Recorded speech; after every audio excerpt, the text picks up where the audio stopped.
네, 좋습니다.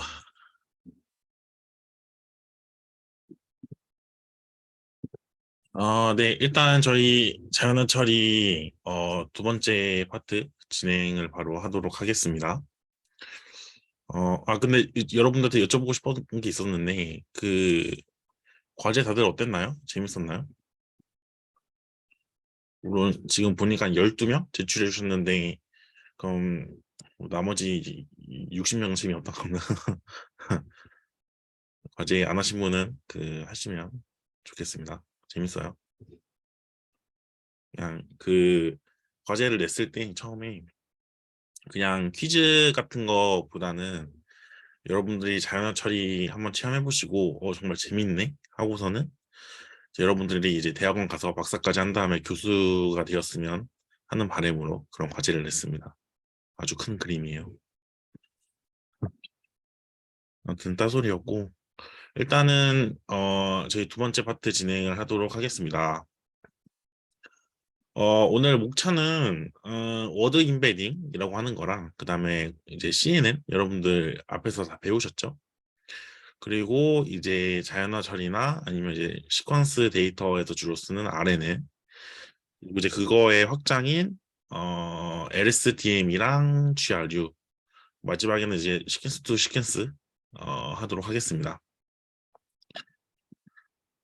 일단은 워드 임베딩부터 이제 진도를 나갈 건데 음, 워드 임베딩이 뭐냐면요. 이제 이 단어를 이 벡터로 표현하는 방법이에요.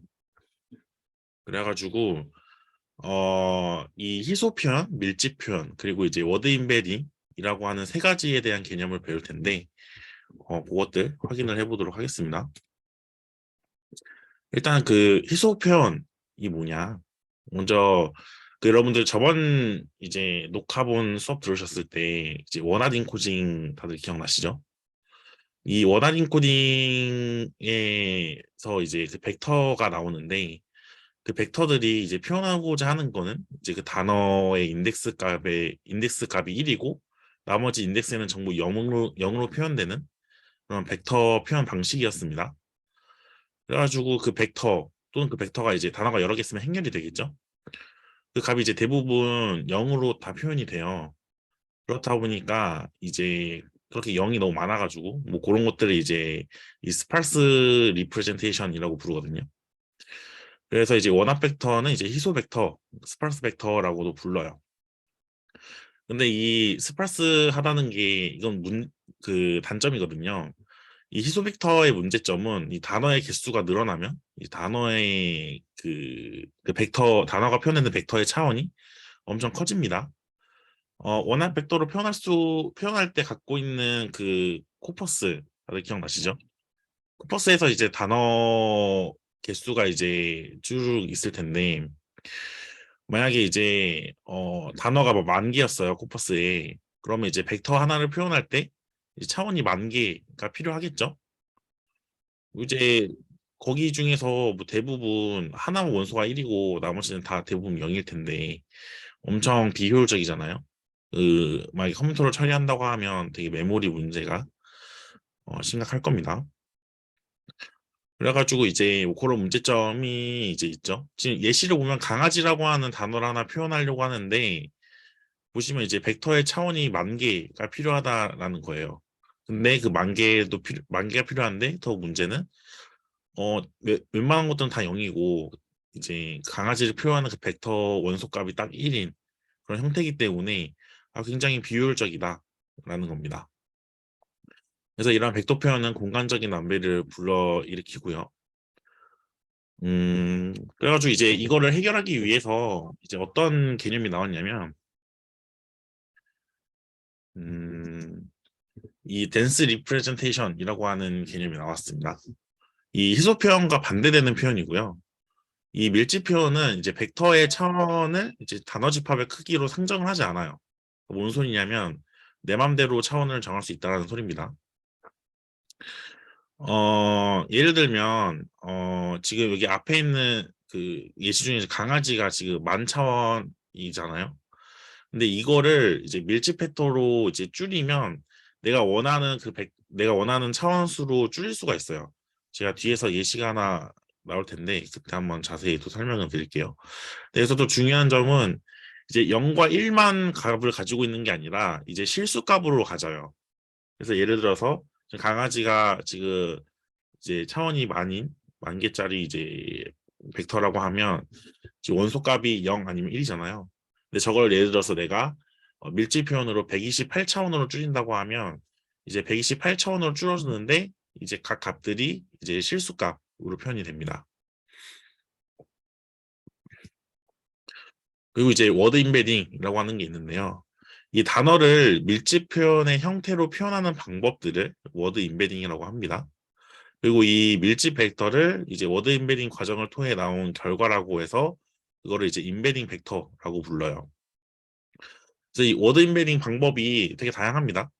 뭐 LSA도 있고요. 그 다음에 오늘 배울 워드 투백 그리고 이제 그 여러분 그 뭐지 그 사이트 중에 그 단어 유사도 맞추는 그런 사이트 있는데 거기에 패스트 텍스트라고 하는 그 모델을 사용한 거거든요. 이제 뭐 그런 것도 있고 이제 글로브라고 하는 것도 있고 이제 다양하게 있습니다. 그래서 이제 이 파이토치에서 만약에 사용을 하실 거면 이제 그 nn.embedding이라고 하는 그 함수를 호출하시면 돼요. 그래서 이제 이렇게 앞서 언급한 그런 다양한 방법들을 저희가 오늘 다 사용은 안 하고 그냥 워드 투백만 할 건데 아무튼 이제 단어를 랜덤한 값을 가지는 밀집 벡터로 변환을 하고 그거를 이제 인공신경망의 가중치를 학습하는 것과 같이 같은 방식으로 단어 벡터를 이제 학습을 시킵니다. 그렇게 사용을 하고요. 어디 보자. 여기 앞에 PPT 표 보시면 원합 벡터랑 임베딩 벡터의 이제 차이점을 이제 적어놨어요. 그래서 이제 차원으로 보면 이제 원합 벡터는 엄청 고차원이죠. 그래서 이제 단어 집합의 크기라고 볼 수 있고요. 임베딩 벡터는 이제 저차원이다. 이러고 이제 뭐 표현 다른 표현은 이제 희소 벡터의 일종, 임베딩 벡터는 밀집 벡터의 일종이고요. 원합 벡터는 이제 우리가 강아지라고 하면 그냥 다섯 번째 원소에 그냥 1로 표현하고 이런 식으로 그러니까 수작업으로 진행을 했다면 임베딩 벡터는 이제 훈련 데이터부터 이제 학습을 하는 방식으로 진행이 됩니다. 그리고 이제 값의 타입은 이제 원합 벡터는 0과 1밖에 없으면 임베딩 벡터는 실수라고 보시면 되겠습니다. 그래서 이제 이 오더 투 벡터를 설명해 주려고 이 사진을 가져왔는데 일단은 그 원합 벡터가 문제점이 있어요. 그게 이제 단어 벡터 간의 유의미와 유사도를 계산을 할 수가 없거든요. 그래서 그런 단점이 있는데 그래서 이제 단어와 벡터 간의 유의미한 유사도를 반영할 수 있도록 이 단어의 의미를 수치화할 수 있는 방법이 필요합니다. 그래서 이제 그걸 위해 사용되는 대표적인 방법이 오늘 배울 워드 투백인데요. 이 워드 투백이 어떤 일을 하는 건지 보여주기 위해서 사진을 갖고 온 거예요. 사진 보시면 지금 제 과일 마이너스 사과하고 플러스 배추라고 했어요. 이게 뭐냐면 이제 과일이랑 사과라고 하는 관계를 주고 그런 다음에 내가 배추라는 단어를 줬을 때 그 유추하고자 하는 단어를 내뱉어라 이거거든요. 그래가지고 우리는 과일의 그 과일 하위에는 사과가 있죠. 그리고 채소 하위에는 배추가 있잖아요. 이런 식으로 저렇게 워드를 이제 저렇게 입력을 하면 이제 채소라는 걸로 바로 튀어나오는데 이제 저기 이제 마이너스 플러스가 이제 벡터 연산이라고 보시면 돼요. 그래서 이제 이 더하기 빼기 연산을 이제 하고 그렇게 해가지고 이제 식을 집어넣으면 지금 과일 마이너스 사과 플러스 배추가 이제 좌변이라고 보시면 되고 우변이 채소라고 보면 됩니다. 수식으로 보면. 그래가지고 이게 단어의 유사도를 알고 있어서 그렇게 계산이 되는 거거든요. 그래가지고 이제 그 부분을 보여드리려고 갖고 온 건데 그래서 이런 연산이 가능한 게 이제 이 워드 투백에서 이 단어 벡터가 단어 벡터 간의 유사도를 반영한 값을 가지고 있기 때문에 이런 식으로 할 수 있는 겁니다. 음, 그래서 이제 앞서 원하인 코딩을 통해서 얻은 원합 벡터는 표현하고자 하는 단어의 인덱스의 값만 1이고 나머지 인덱스는 전부 0으로 표현되는 벡터 표현 방식이었습니다. 그래서 이제 그런 거를 이제 희소 표현, 스파스 리프레젠테이션이라고 불렀고요. 근데 이제 그거의 단점이 단어 벡터 간의 유사성을 표현할 수 없다라는 단점이 있었습니다. 그래서 이제 그거에 대안으로 단어의 의미를 다차원 공간에서 벡터화하는 방법을 사용하는데 이러한 표현을 이제 분산 표현, 디스트리뷰티드 리프레젠테이션이라고 해요. 그래서 이런 분산 표현을 이용해서 단어 간의 의미적 유사성을 벡터화하는 작업을 워드 임베딩이라고 부르고 이렇게 표현된 벡터를 임베딩 벡터라고 합니다. 그래서 이제 분산 표현 설명을 더 해드리면 이 분산 표현이라는 게 이제 그 분포가설이라고 하는 가정하에 만들어지는 표현 방법이거든요. 그래서 이 가정이 이제 비슷한 문맥에서 등장하는 단어들은 비슷한 의미를 가진다라는 겁니다. 예를 들어서 이제 강아지란 단어는 귀엽다. 그러면 이제 이쁘다, 애교 등의 단어가 주로 함께 등장을 하겠죠. 그러면 이제 그런 것들을 학습을 하게 되고요. 이제 이렇게 표현된 벡터들은 이제 원합 벡터처럼 벡터의 차원이 이제 단어 집합의 크기일 필요가 없어졌어요. 그래서 이제 그 벡터의 차원이 상대적으로 저차원으로 이제 줄어듭니다. 어, 그래가지고 이제 아까 예시로 들었던 게 이제 강아지라는 거였죠. 강아지라는 게 원합 벡터로 표현을 했더니 차원이 10,000개짜리 이제 벡터에서 하나의 값만 이제 인덱스 값만 1인 그런 형태였는데 만약에 이제 우리가 워드2 그 방법으로 이제 표현을 하겠다라고 하면 우리가 차원수를 의미로 지정을 해줄 수 있어요. 그래가지고 지정을 해주면 이제 그 각각의 값들이 실수값으로 변하면서 차원이 10,000개짜리 차원에서 이제 내가 설정한 값으로 차원을 줄일 수 있습니다. 그래가지고 근데 이런 생각하시는 분들도 있을 거예요. 아, 그럼 차원을 줄일 수 있으니까 그럼 1차원으로 줄이면 되지 않을까? 라고 생각하실 수도 있는데 이 차원을 줄일수록 이 정보가 많이 손실된다 정도 기억해 주시면 좋을 것 같아요. 차원이 클수록 정보가 많이 담기고요. 적을수록 정보가 많이 안 남겨요. 그래가지고 막 1차원, 2차원 이러면 그 단어가 제대로 표현이 안 될 확률이 매우 큽니다. 그렇고요. 그래서 이제 워드 투백의 두 가지 방법을 공부할 텐데 첫 번째로는 이제 C 보호라고 하는 모델이 있어요. 이 컨티뉴어스 백오버워즈라고 하는 이제 방법인데 이거랑 더불어서 뒤에 또 이제 스킵그램이라고 하는 방법을 배울 거예요. 제가 저번 시간에 그 스킵그램에 쓰이는 그 토큰화 방법을 살짝 설명해 드렸던 것 같은데 뭐 거기에 이제 쓰이는 거 그러니까 토큰화 방법이 아니라 그 언어 모델링 방법 아무튼 이제 그 C5 다시 설명해 드리면 C5는 이제 주변에 있는 단어들을 입력으로 중간에 있는 단어들을 예측하는 방법입니다. 반대로 이제 스킵그램은 이제 중간에 있는 단어들을 입력을 해가지고 이제 주변 단어들을 예측하는 방법이에요. 그래가지고 이게 메커니즘 자체는 동일한데 15부터 일단 살펴보겠습니다. 그래서 이제 뭐 저런 예문이 있다라고 봅시다. 예를 들어서 이제 갖고 있는 코퍼스에 위와 같은 예문이 있다고 한번 해봅시다. 그러면 이제 띄어쓰기 단위로 일단 토큰화를 한번 해요. 그러고 나서 이제 그걸 가지고 이제 언어 모델링을 하는 건데 이 C5 같은 경우에는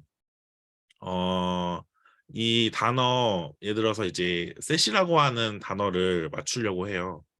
그러면 그 셋을 중심으로 해서 주변에 있는 단어들을 이제 그 보고 그 중심 단어를 맞추는 거거든요. 그래서 중심 단어 이 셋이라고 하는 우리가 맞추려는 단어는 이제 센터 워드라고 하고요. 그 예측에 사용되는 단어들을 이제 주변 단어 컨텍스트 워드라고 해요.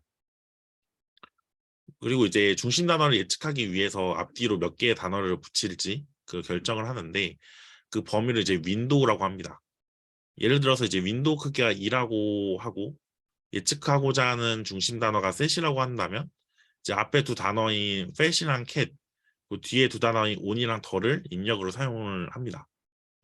그래가지고 이 그림으로 보면요. 이런 식으로 이제 돼요. 처음에 만약에 이 더라는 거를 중심 단어로 설정을 했어요. 그러면 이거의 주변 단어는 이제 fat이랑 cat이 되는 거고요. 이제 두 번째로 이제 이 fat이라고 하는 단어를 이제 중심 단어로 설정을 하면 이제 주변 컨텍스트 워드는 이제 더랑 cat이랑 set 이런 식으로 이렇게 진행이 되면서 이제 그 언어 모델이 학습이 된다라고 보시면 됩니다.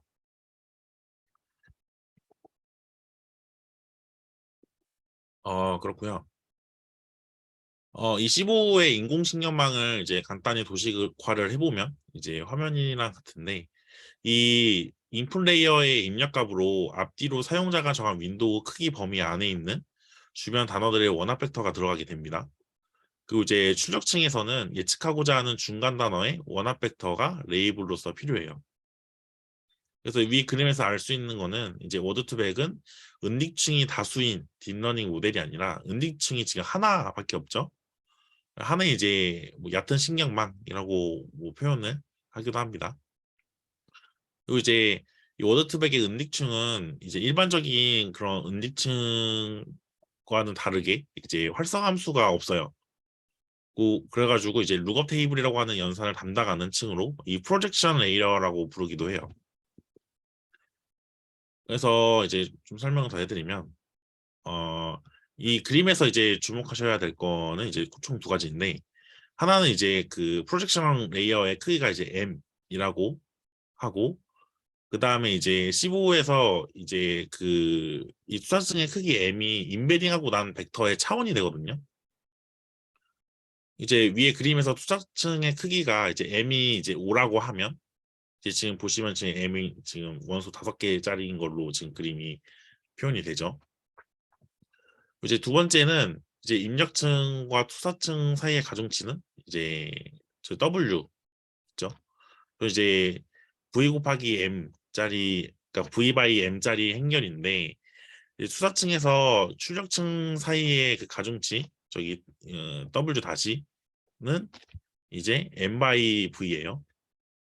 지금 이게 그냥 가중치 W랑 W 다시랑 지금 그 행렬의 형태가 지금 전치한 것처럼 그 서로 이렇게 앞뒤 행과 열이 서로 다른데 그래가지고 저 W가 전치해가지고 W 다시가 되는 건 아니에요. 서로 그냥 각각 또 독립적인 그냥 가중치 행렬이라고 보셔야 됩니다. 그래가지고 이제 이 인공신경망 처음에 이제 훈련 전에는 저 가중치 이제 W 있죠. W랑 W 다시 저 이제 랜덤화 값으로 설정이 되다가 이제 학습을 하면서 이제 이 아웃풋 레이어에서 이제 저렇게 원합 벡터 비교하면서 이제 그 학습이 이제 막 되거든요. 그래서 학습이 되면서 아웃풋 레이어에서 저렇게 그 원합 벡터가 잘 예측이 되도록 학습이 잘 되게끔 하는 그런 W 가중치인 W를 찾습니다. 일반적인 그냥 딥러닝 학습 방법이랑 거의 똑같아요. 구조가 이제 저렇게 생겼다라는 겁니다. 음. 이제 이 입력으로 들어오는 주변 단어의 그 원합 벡터랑 가중치 이제 W 행렬의 곱이 어떻게 이루어지는지 이제 보겠습니다. 이 그림에서는 이제 각 주변 단어의 원합 벡터를 이제 X로 표기를 하였는데 이 입력 패턴은 일단 원합 벡터예요. 그리고 이제 이 i번째 인덱스에 1이라는 값을 가지고 그 외에 0이라는 값을 가지는 이 입력 벡터와 가중치 W 행렬의 곱은 사실 이제 이 W 행렬의 i번째 행렬을 그대로 읽어오는 거랑 똑같아요. 이해가 되시나요? 왜냐면 나머지가 다 0이니까 그 인덱스에 해당하는 값만 1이 곱해져서 그거에 해당하는 값만 나오고 나머지는 다 0 곱해지니까 다 빵이 나오잖아요. 그래가지고 이제 그 행을 그냥 그대로 가져오는 효과를 갖고 오는 거죠. 그래가지고 이제 룩업 테이블이라고 하는 게 이제 그런 의미였고요. 어 이제 앞서 그 15의 목적이 이제 W랑 W 다시를 잘 훈련시키는 거라고 했어요. 근데 이제 그렇게 이제 얘기한 이유가 이제 여기서 룩업 테이블에서 룩업을 해온 그 W의 각 행벡터가 이 워드 벡터 학습 후에는 각 단어의 m 차원의 인베딩 벡터로 이제 간주를 해요. 그러니까 저 m을 인베딩 벡터로 쓰겠다라는 겁니다. 이제 이렇게 주변 단어의 원합 벡터에 대해서 이제 가중치 W가 곱해서 생겨난 결과 벡터들을 이제 이 투사층 프로젝션 레이어에서 만나가지고 이 벡터들의 평균인 벡터를 구하게 되거든요. 만약 이제 윈도우가 2라면 이제 입력 벡터의 총 개수는 이제 2n이 되니까 중간 단어를 예측하기 위해서는 총 4개의 입력 벡터를 사용하게 되겠죠. 그렇기 때문에 이제 평균을 이제 구할 때는 이제 4개의 결과 벡터에 대해서 평균을 구하게 됩니다. 그리고 이제 수사층, 그러니까 프로젝션 레이어에서는 이 벡터의 평균을 구하는 부분은 이 15가 이 스킵그램이랑이 다른 점이기도 해요. 그러니까 이 스킵그램은 입력을 하나만 받기 때문에 평균을 안 구하거든요. 근데 이제 15는 입력이 여러 개니까 이제 평균을 쓴다라고 보시면 되겠습니다. 이게 이제 큰 차이점이에요. 그리고 이제 그렇게 이제 구해진 평균 벡터는 이제 두 번째 가중치 행렬인 W 다시랑 곱해져요. 그래서 이제 곱셈의 결과로는 이제 원학 벡터들과 차원이 V로 동일한 벡터가 나오게 됩니다. 그래서 이제 만약에 입력 벡터의 차원이 지금 화면과 같이 7이었다면 여기서 나오는 벡터도 이제 마찬가지로 7이겠죠. 그래서 이 벡터에 이제 15는 이 소프트백스를 때려요. 그래가지고 소프트백스가 이제 어떻게 확률로 해석할 수 있잖아요. 그래서 확률 원소별로 소프트백스 값 다 취해가지고 이제 큰 값이 이제 확률로서 가장 큰 값이겠죠. 그러면 그 큰 값을 가지고 있는 인덱스에 이제 1로 예측하고 이제 그거를 이제 실제 y 값이랑 비교해가지고 크로스 엔트로피 손실함수로 계산을 해서 학습을 진행하게 됩니다.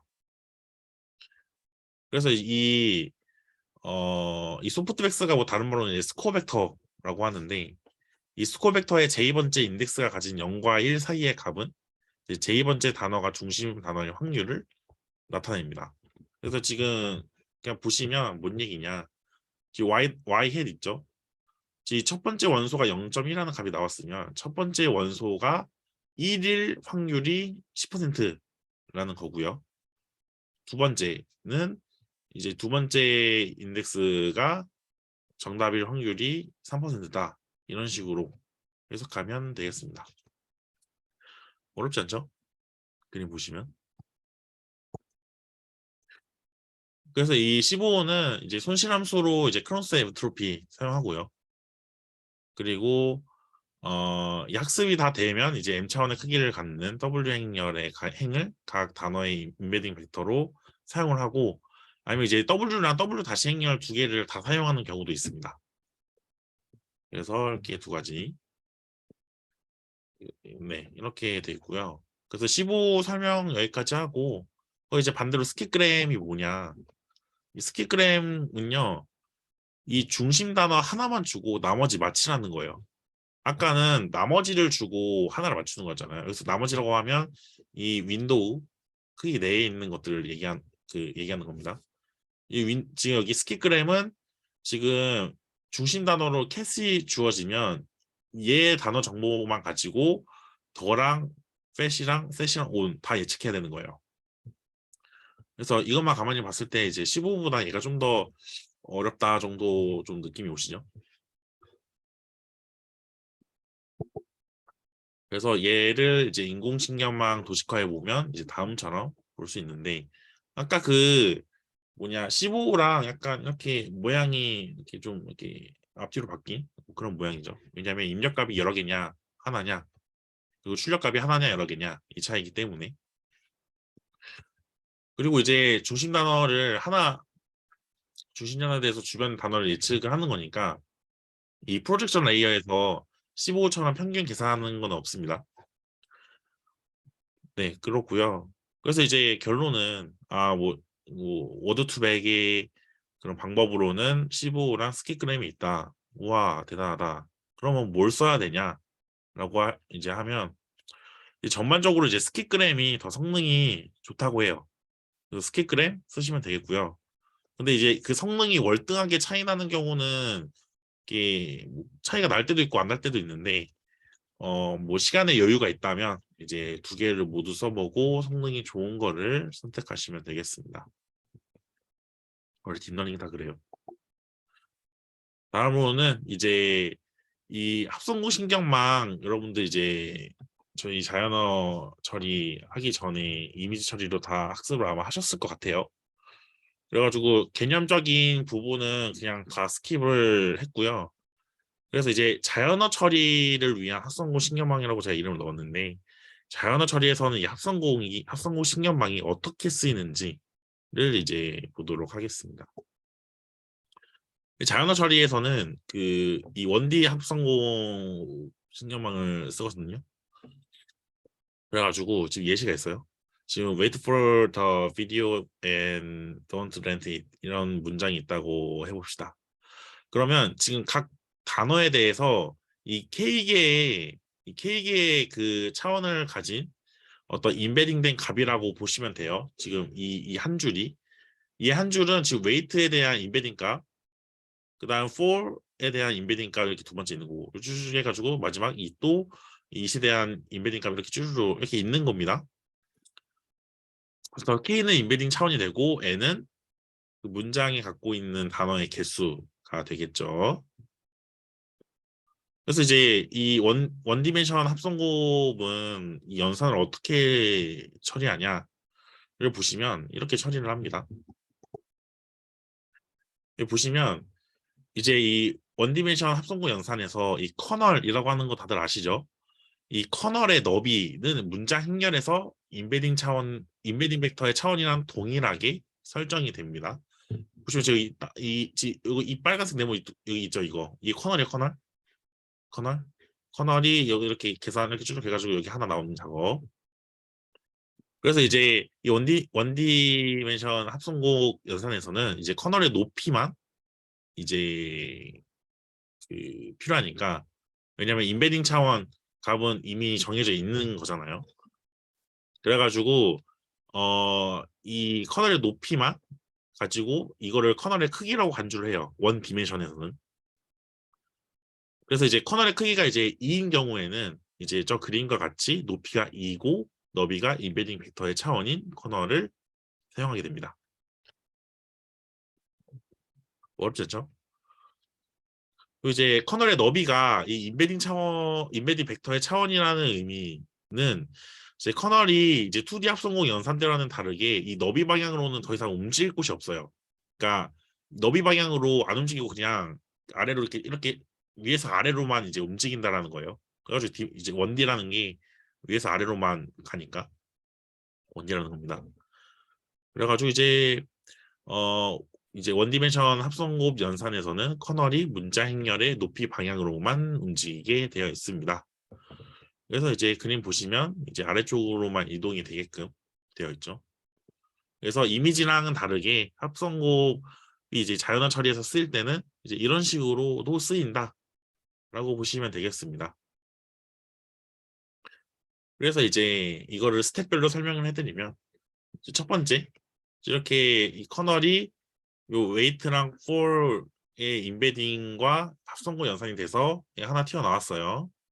그다음에 두 번째로는 이제 for이랑 더가 이제 합성고 연산이 돼가지고 계산이 되고 이런 식으로 이제 맨 끝까지 총 8번 연산이 되겠죠. 여기에서는 이게 계산이 돼서 이 8개의 그 원소를 가지는 벡터가 나오게 되겠습니다.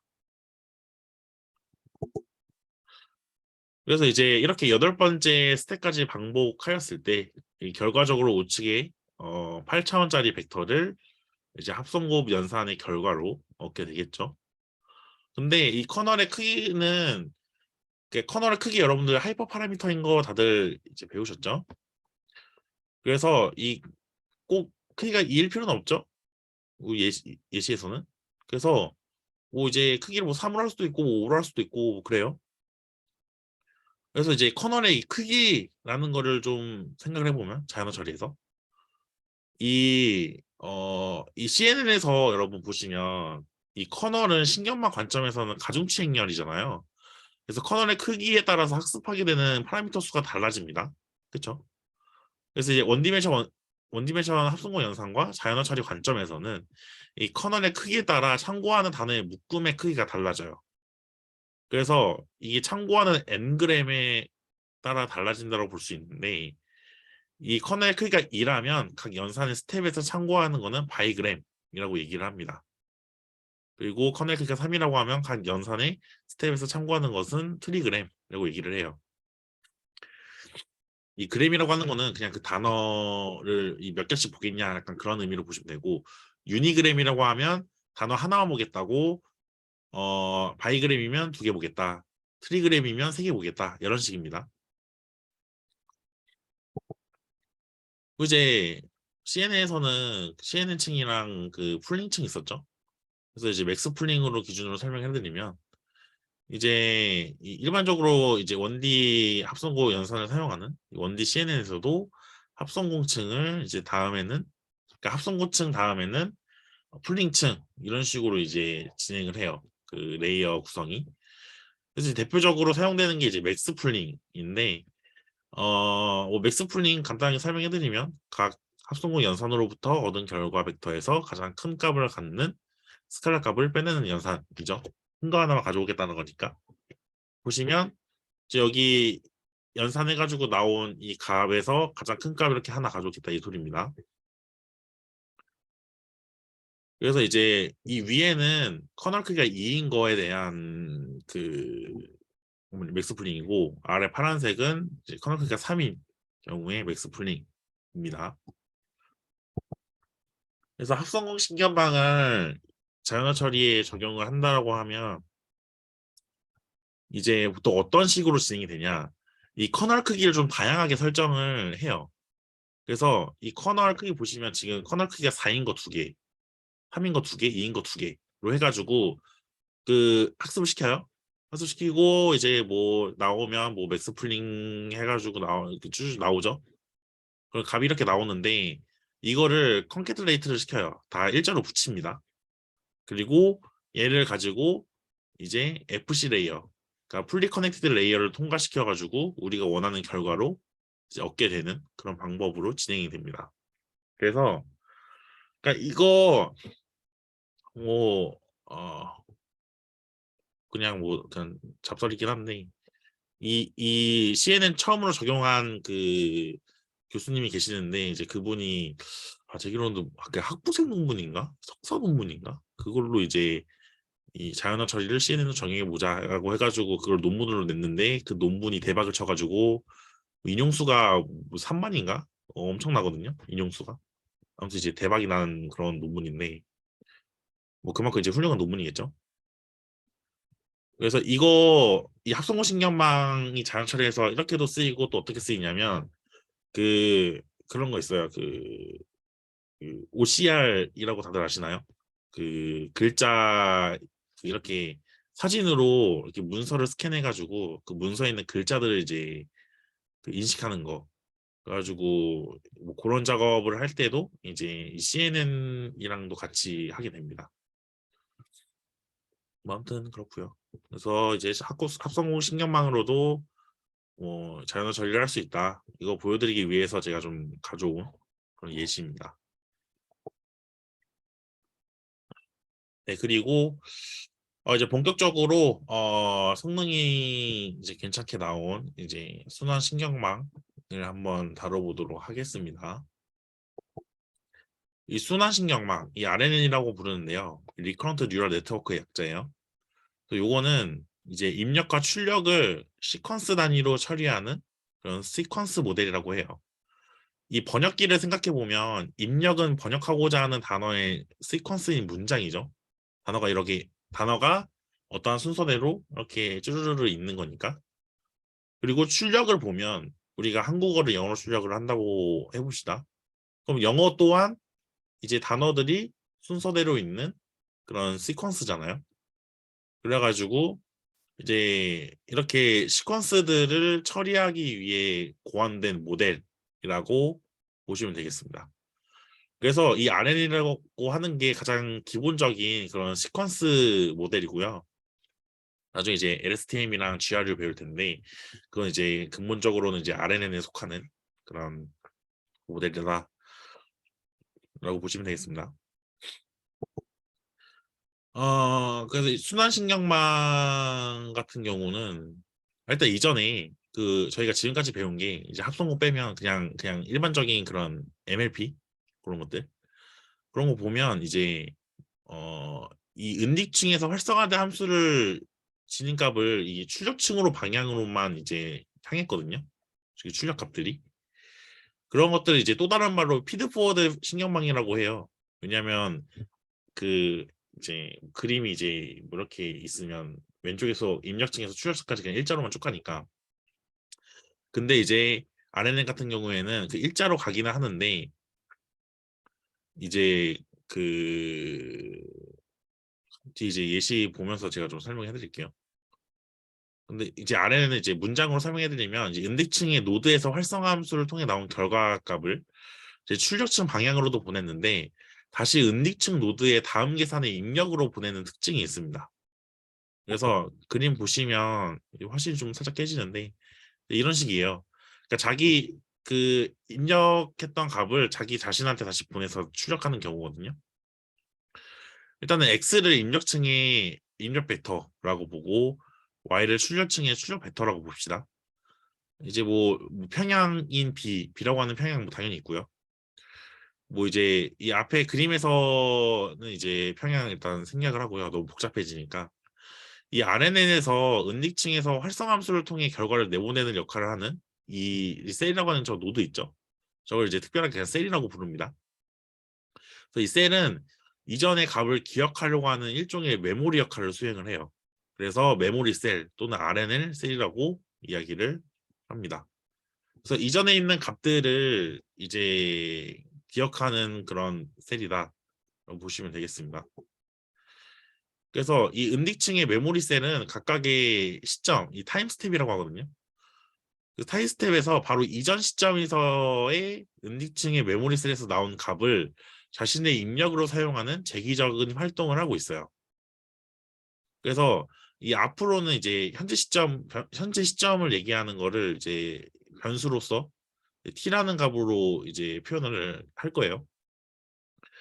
그래서 이제 현재 시점 t에서의 메모리 셀이 갖고 있는 값은 과거의 메모리 셀들의 값에 영향을 받은 거를 의미합니다.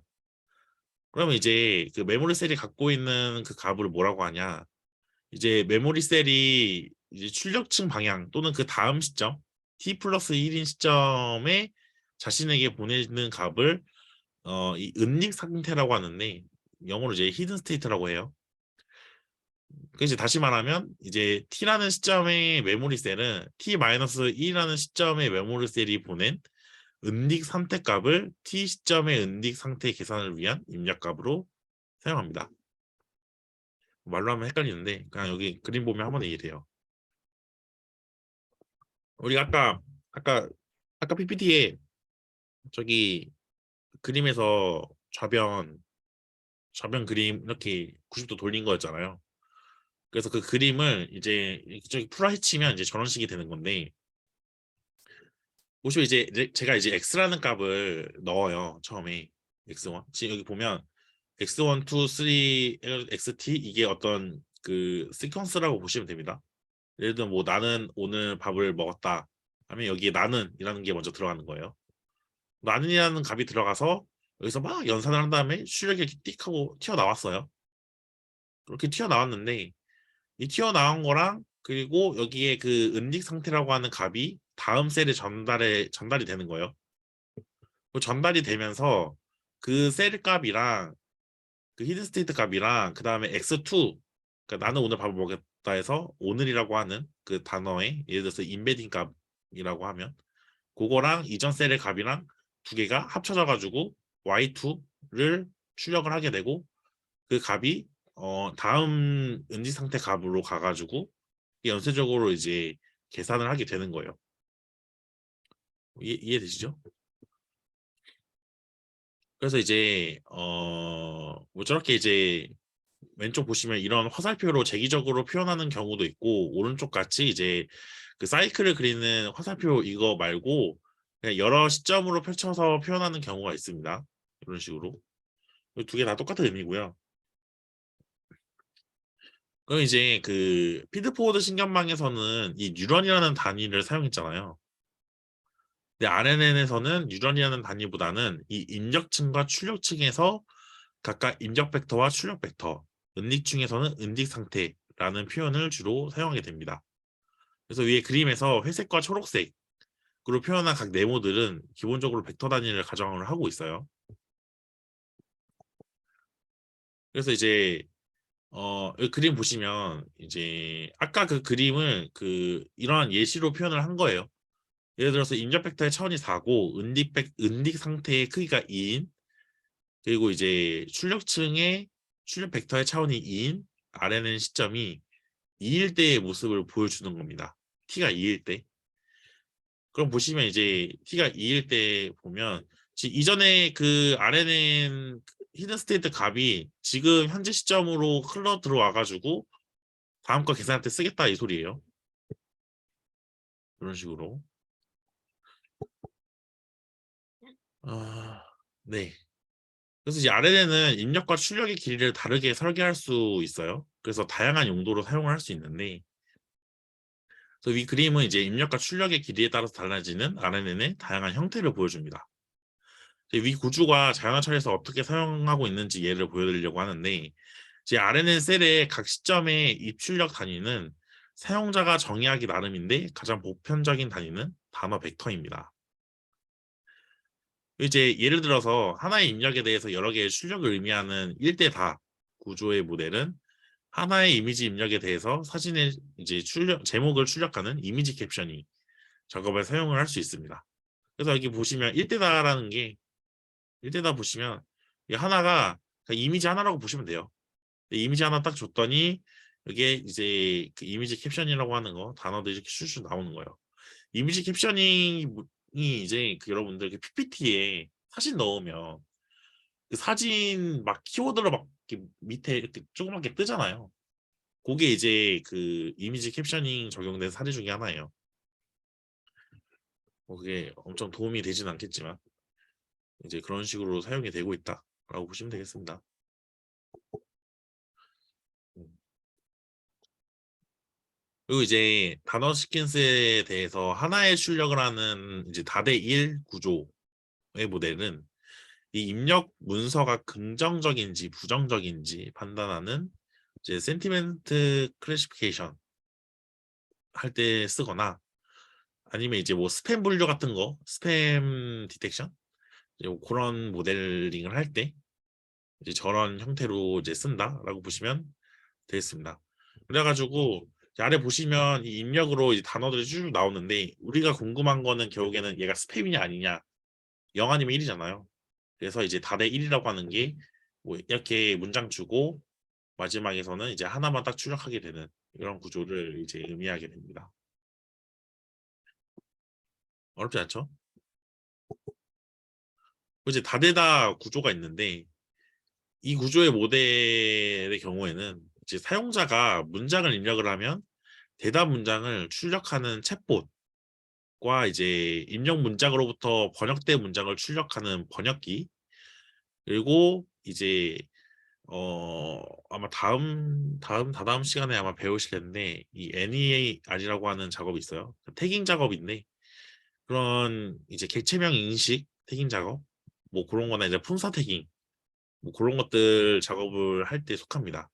이 태깅이라는 게 그 이런 단어 하나하나마다 그 단어가 어떤 속성을 갖고 있는지를 표현하는 걸 얘기를 하는데 그 같은 경우에는 단어 하나마다 마지막 출력 하나로 그 단어가 어떤 건지 이제 출력을 해야 되니까 다대다 구조가 되는 거겠죠. 그래서 여기 보시면 제 개체명 인식이 적용되는 모습을 볼 수 있습니다. 그래서 이제 이 RNN을 수식으로 좀 확인을 해보면요. 이 현재 시점 t에서의 은닉 상태값을 이제 ht라고 정의를 하면요. 이 은닉층의 메모리 셀은 이제 ht라고 하죠. 그거를 계산하기 위해 총 두 개의 가중치를 갖게 되는데 하나는 이제 입력층을 위한 가중치 WX고 나머지 하나는 이전 시점 T-1의 은닉 상태값인 HT-1을 위한 가중치 WH입니다. 그래서 이거를 식으로 나타내면 지금 화면에 보이는 거랑 같아요. 그래서 RNN의 은닉층 연산을 벡터와 행렬 연산으로 이해를 해보면요. 자연어 처리에서 RNN의 입력 XT는 대부분의 경우 단어 벡터로 간주할 수 있는데 단어 벡터의 차원을 D라고 하고 은닉 상태의 크기를 DH라고 하였을 때 각 벡터와 이제 행렬의 크기는 이제 여기 보시는 것처럼 이렇게 표현할 수 있습니다. 수식으로 보면 이제 뭐 이렇게 생겼다. 그리고 이제 은닉충이 이제 하이퍼볼릭 탄젠트 쓰고 있다라는 거 보시면 되겠습니다.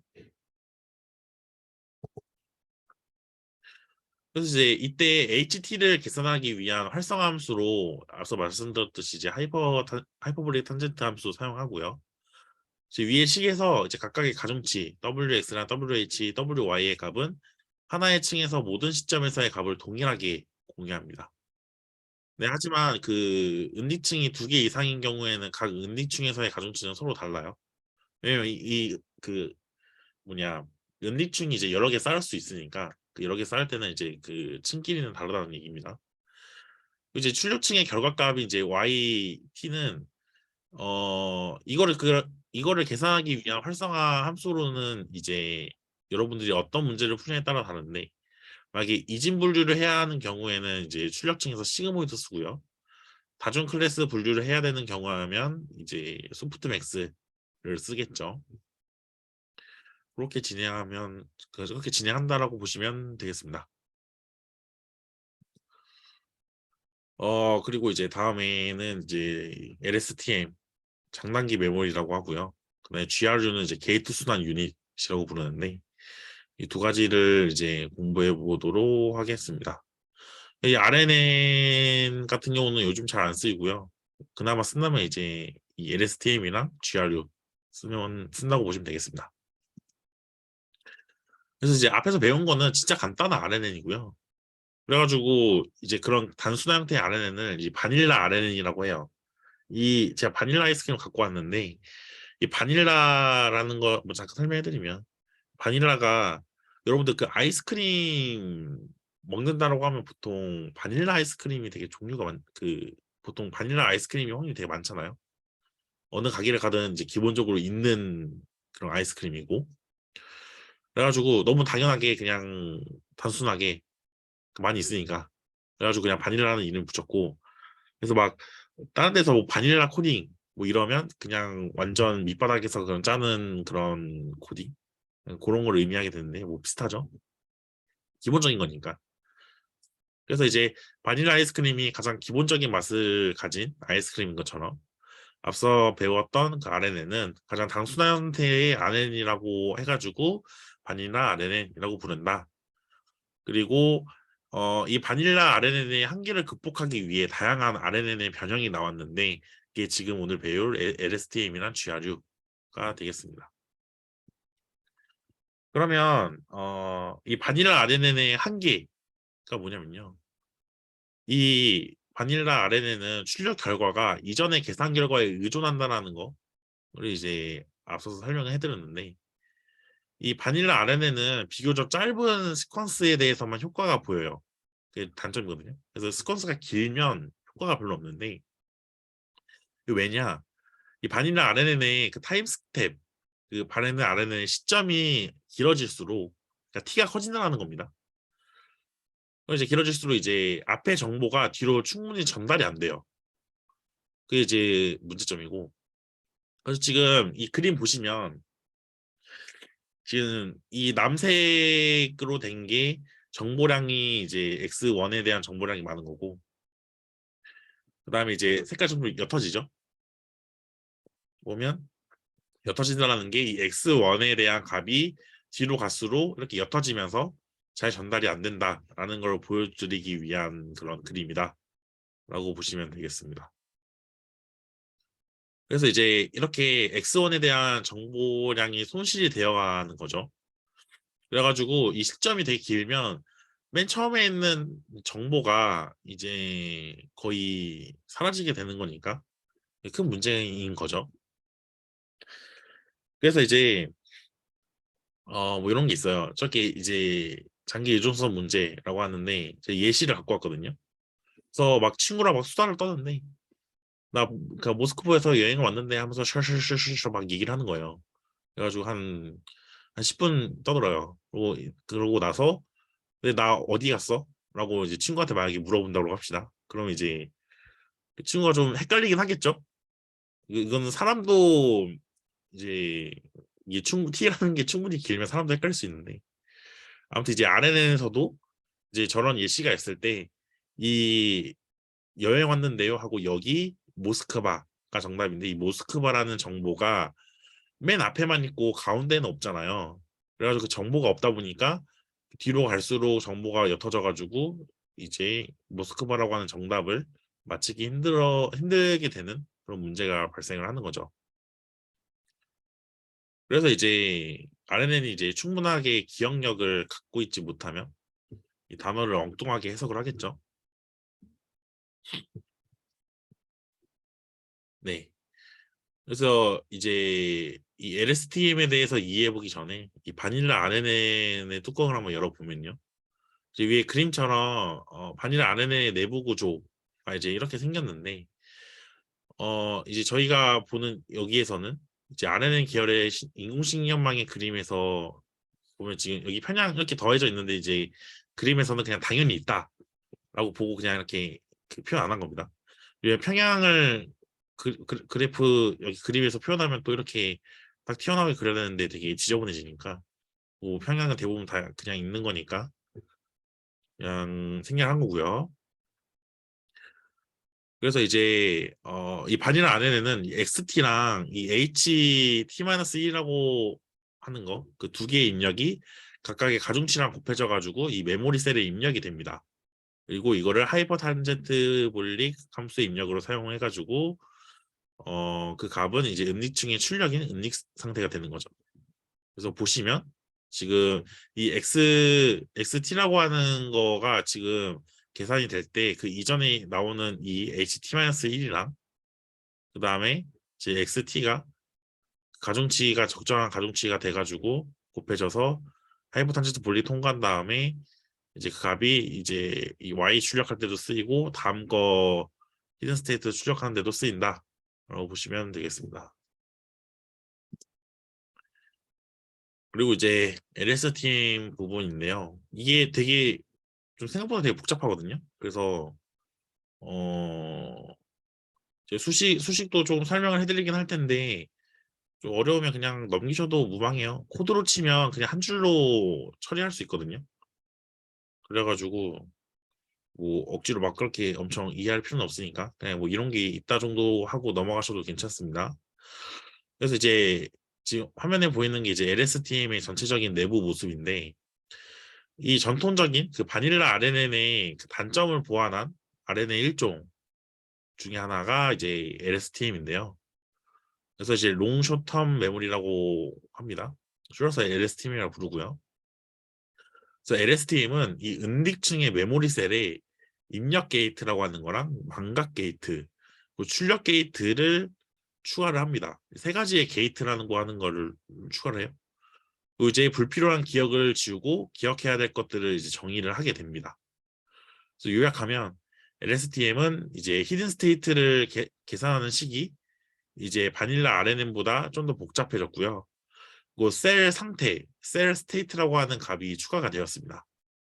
그래서 위에 그림에서는 이 T 시점의 셀 상태를 이제 CT로 표현을 하고 있어요. 요거. 그래서 그러니까 이렇게 좀 복잡한데 야 LSTM은 이제 그 바닐라 RNN이랑 비교해가지고 이 긴 스퀀스의 입력을 처리하는데 되게 성능이 좋습니다.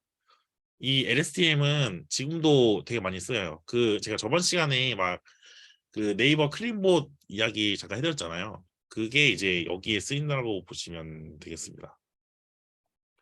뭐 LSTM은 되게 오래된 모델이에요. 1900 오래된 모델입니다. 그래서 이제 관련 논문들이 되게 많아요. 뭐 아무튼 그래서 이 셀 상태는 이제 여기 그림에서 이제 왼쪽에서 오른쪽으로 가는 굵은 선 저거를 의미를 하고요. 이 셀 상태도 이제 이전에 배운 은지 상태처럼 이전 시점의 셀 상태가 다음 시점의 셀 상태를 구하기 위한 입력으로서 사용이 됩니다. 그래서 이제 은지 상태의 값과 셀 상태의 값을 구하기 위해서 이제 새로 추가된 세 개의 게이트를 사용하는데 아까 앞서 말씀드렸던 세 개. 그게 뭐냐? 삭제 게이트, 입력 게이트, 추적 게이트라고 부르는데 이 세 개의 게이트에는 공통적으로 시그모이드 함수가 존재합니다. 이제 시그모이드 함수를 지나면 0과 1 사이의 값이 나오게 되는데 이 값들을 가지고 게이트를 조절하게 됩니다. 그래서 이제 이 게이트에 대해서 살펴보면요. 어, 일단은 저희가 이후에 이 시그마라고 하는 게 나오는데 요거 이제 아니지 그 시그모이드 함수를 의미하는 거고요. 그다음에 탄젠트 H는 하이퍼볼릭 탄젠트 의미하는 겁니다. 그리고 이 W 친구들은 이제 특히 여기 이제 X로 시작하는 친구들 있죠. 이런 거는 XT와 함께 각 게이트에서 사용되는 4개의 가중치고요. 이 H로 시작하는 친구들은 이제 HT-1와 함께 각 게이트에서 사용되는 4개의 가중치입니다. B는 이제 평양이겠죠. 그래서 입력 게이트부터 보면요. 이 입력 게이트는 현재 정보를 기억하기 위한 게이트입니다. 그래서 우선 현재 시점 t의 x값과 이 입력 게이트로 이어지는 가중치 이 wxi를 곱한 값과 이전 시점 ti의 은지 상태가 입력 게이트로 이어지는 가중치 whi를 곱한 값을 더하여 이 시그모이드 함수를 지나가요. 이제 그걸 이제 it라고 하면 이제 그거 기억해 두시고 그리고 이제 현재 시점인 t의 x값과 입력 게이트로 이어지는 가중치 wxg를 곱한 값과 이제 이전 시점 t-1의 은지 상태가 입력 게이트로 이어지는 가중치 whg를 곱한 값을 더해서 하이퍼볼릭 탄젠트 함수를 지나가요. 그래서 그거를 이제 gt라고 하면요. 그래서 여기 지금 그러니까 제가 지금 이렇게 말씀드린 거 있죠. 이게 수식으로 나타나면 이렇게 두 줄로 끝나요. 요거 이렇게 그래서 이제 이 it랑 gt를 사용을 하게 되는데 이 시그모이드 함수를 지나서 0과 1 사이의 값을 가지는 이제 이 it랑 하이퍼볼릭 탄젠트 함수를 지나서 마이너스 1과 1 사이의 값을 가지는 gt 이 두 개의 값을 가지고 이 선택된 기억할 정보의 양을 정하게 되는데 이제 구체적으로는 이제 다음 거 같이 보면서 얘기를 해봅시다. 두 개가 이제 곱해지면서 이제 이렇게 더하기 연산으로 해서 처리가 되는데 뒤에 삭제 게이트랑 같이 볼게요. 일단 그 삭제 게이트가 뭐냐면 이제 기억을 삭제하기 위한 게이트인데 이 현재 시점 tx 값이랑 그 이전 시점 t-1의 은지 상태가 시그모이드 함수를 지나게 됩니다. 보시면 이제 시그모이드 이렇게 그래서 이제 시그모이드 함수를 지나면서 0과 1 사이의 값이 나오게 되는데 이 값이 곧 이제 삭제 과정을 거친 정보의 양이라고 보시면 되겠습니다. 그래서 0에 가까울수록 많이 삭제된 거고 1에 가까울수록 정보를 온전히 기억을 하는 거예요. 그래서 이를 가지고 셀 상태를 구하게 되는데 이제 이런 식으로 수식이 되어 있다라고 보시면 되겠습니다. 그래서 여러분 이제 강조드리는 건데 이 W라고 하는 거는 이제 이 LSTM 모델이 학습하면서 자동으로 설정되는 값들이에요. 그래서 걔가 알아서 학습되면서 이러한 정보는 뭐 필요 없으니까 그냥 날려 하면서 이제 그러한 날리게끔 가중치가 설정되는 거고 뭐 이제 학습이 되면서 뭐 다른 것들은 이제 뭐 이건 중요하니까 이건 남기자 하면서 이제 기억이 되고 그런 식으로 이제 이 가중치 W라고 하는 게 자동으로 학습이 되는 거예요. 그리고 이제 셀 상태라고 하는 게 있어요. 이 CT라고 표현을 하는데 이거는 이제 이 삭제 게이트에서 일부 기억을 잃은 상태라고 보셔도 됩니다. 그래서 입력 게이트에서 아까 구한 그 IT랑 GT 이렇게 두 가지 있었잖아요. 그 두 가지 값에 대해서 이 원소별 곱셈을 진행을 합니다. 그래서 이 원소별 곱셈 그냥 말 그대로인데 같은 크기 행렬이 두 개가 있다고 하면요. 같은 위치에 있는 그 성분끼리 곱하는 거다라고 보시면 됩니다. 행렬 곱셈은 그냥 이렇게 뭐 행이랑 열 이렇게 곱해가지고 이렇게 하는 거잖아요. 근데 그게 아니라 원소분 곱셈은 여기 이렇게 동그라미 이거 있죠? 이렇게 표현을 했는데 이거는 이제 그 같은 크기의 두 행렬이 있을 때 같은 성분끼리 곱하는 걸로 그 같은 성분끼리 곱하는 거를 얘기합니다. 식으로는 저렇게 동그라미로 표현하고요. 그래서 그게 이제 그 시점에서 선택된 기억할 값이다라고 보시면 되겠습니다. 그래서 입력 게이트에서 선택된 기억을 이제 삭제 게이트의 결과값이랑 더해요. 그래서 그 값을 이제 현재 시점 t의 셀 상태라고 합니다. 그래서 그 값을 이제 다음 시점에 LSTM 셀로 넘겨지게 돼요. 그림 보시는 화살표 보시는 것처럼. 그래서 이제 이 삭제 게이트나 입력 게이트의 영향력을 이해를 한번 해보면요. 만약에 삭제 게이트의 출력값이 이제 FT가 0이 된다면 이전 시점의 셀 상태의 값이 이제 CT-1은 현재 시점의 셀 상태의 값을 결정하기 위한 영향력이 0이 되면서 오직 입력 게이트의 결과만이 이제 현재 시점의 셀 상태의 값 CT를 결정할 수 있습니다. 그래서 이거는 이제 삭제 게이트가 완전히 닫히고 입력 게이트를 연 상태가 되는 걸 의미하죠. 뭐 이제 반대로 입력 게이트의 이제 IT 값이 0이라고 한다면 현재 시점의 셀 상태의 값 CT는 이제 이전 시점의 셀 상태 값인 CT-1에 의존을 하게 되니까 이제 입력 게이트를 완전히 닫고 삭제 게이트만은 연 상태가 되겠죠. 그래서 이거 기억하시면 돼요. 결과적으로 삭제 게이트는 이전 시점의 입력을 얼마나 반영할지를 의미하게 되고요. 입력 게이트는 현재 시점의 입력을 얼마나 반영할지를 결정하게 됩니다. 그리고 이제 이 출력 게이트는 현재 시점 t의 x값과 이전 시점의 t-1의 은지 상태가 이제 시그모이드를 걸치게 돼요. 거치돼서 이제 나온 값인데 해당 값은 현재 시점 t의 은지 상태를 결정하는 일에 쓰이게 됩니다. 그래서 셀 상태의 값이 하이퍼볼릭 탄젠트 함수를 지나서 마이너스 1과 1 사이의 값이 되고요. 그 값은 출력 게이트의 값과 연산이 되면서 값이 걸러지는 효과가 발생해서 은디 상태가 됩니다. 그리고 이제 은디 상태의 값은 이제 출력층으로도 향하는 거 그림 보시면 위로도 가고 아래로 가죠. 그걸 의미를 하게 됩니다.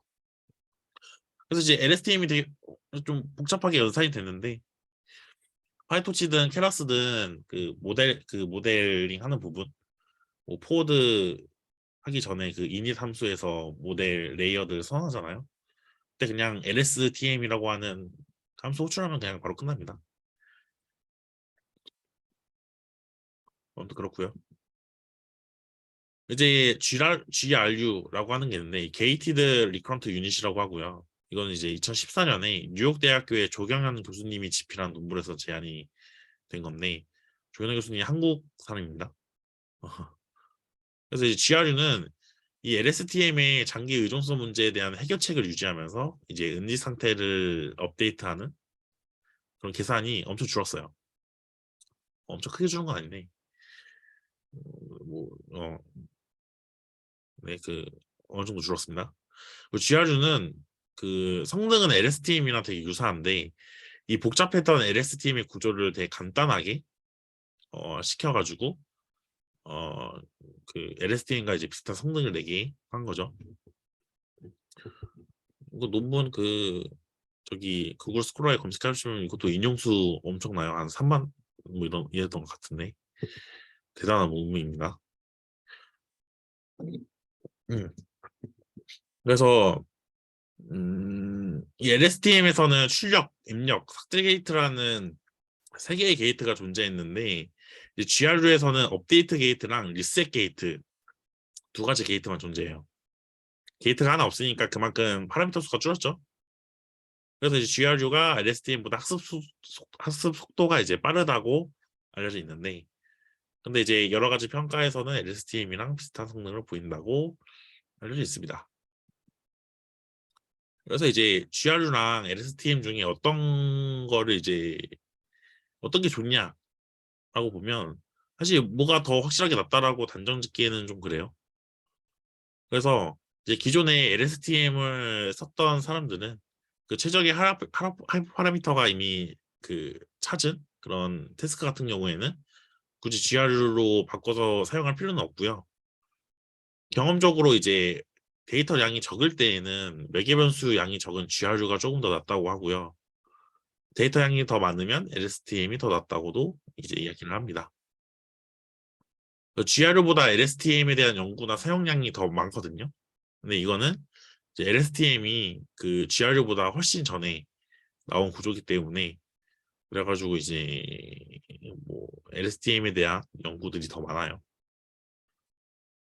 그러니까 알려진 게 더 많다라는 의미입니다. 네, 다음은 저희 마지막인데 시퀀스 투 시퀀스라고 하는 거를 이제 해볼 겁니다. 그래서 이제 시퀀스 투 시퀀스는 이제 이 입력된 시퀀스로부터 다른 도메인의 시퀀스를 출력하는 다양한 분야에서 사용되는 모델이에요. 예를 들면 이제 챗봇 그리고 이제 기계 번역이 이제 대표적인 예이고요. 대표적인 예. 그리고 이제 입력 시퀀스랑 출력 시퀀스를 각각 질문과 대답으로 구성하면 이제 챗봇으로 만들 수 있고요. 입력 시퀀스나 출력 시퀀스를 각각 입력 문장과 번역 문장으로 만들면 이제 번역기가 되겠죠. 그 외에도 이제 내용 요약 아니면 STT. STT가 뭐냐면 스피치 투 텍스트입니다. 우리가 말하는 거 이런 음성을 텍스트로 바꾸는 작업. 이제 그런 곳에서 이제 쓰일 수 있어요. 그래서 이제 저희 수업에서는 이제 기계 번역을 예제로 시퀀스 투 시퀀스를 설명해 드릴 거고요. 그래서 이게 줄여서 얘기하면 이게 그 이런 식으로 표현하는데 그냥 읽을 때는 시퀀스 투 시퀀스라고 얘기하시면 됩니다. 시퀀스 투 시퀀스는 번역기에서 대표적으로 사용하는 모델이고요. 그래서 이제 앞으로 설명하는 방식이 그 이제 이 내부적으로 보이지 않는 어떤 커다란 블랙박스에서 점차적으로 확대해가는 방식으로 설명해 드릴게요. 여기서 설명하는 내용의 대부분은 이제 RNN 챕터에서 언급한 내용들이에요. 아까 전에. 그것들만 이제 조합해가지고 이제 시퀀스 투 시퀀스가 된 거다라고 이해하시면 됩니다. 그래서 이제 여기 그림 보시면 이 시퀀스 투 시퀀스 모델로 만들어진 번역기가 이제 I am a student라고 하는 영어 문장을 입력받아가지고 이렇게 블라블라 하는 이 프랑스 문장을 출력하는 모습을 보여줍니다. 그래서 이제 이렇게 문장 시퀀스, 그러니까 단어 시퀀스 주고 단어 시퀀스 출력하게 되는 그런 겁니다. 여기 비계공기 요건 이제 어떤 언어 모델이고요. 그래서 내부 구조 어떻게 생겼냐? 그 시퀀스 투 시퀀스는 이제 이 인코더라고 하는 거랑 디코더라고 하는 거 이 두 개의 모듈로 구성됩니다. 인코더는 이 입력 문장의 모든 단어들을 순차적으로 입력받은 뒤에 마지막에 이 모든 단어 정보들을 압축을 해서 하나의 벡터로 만들어요.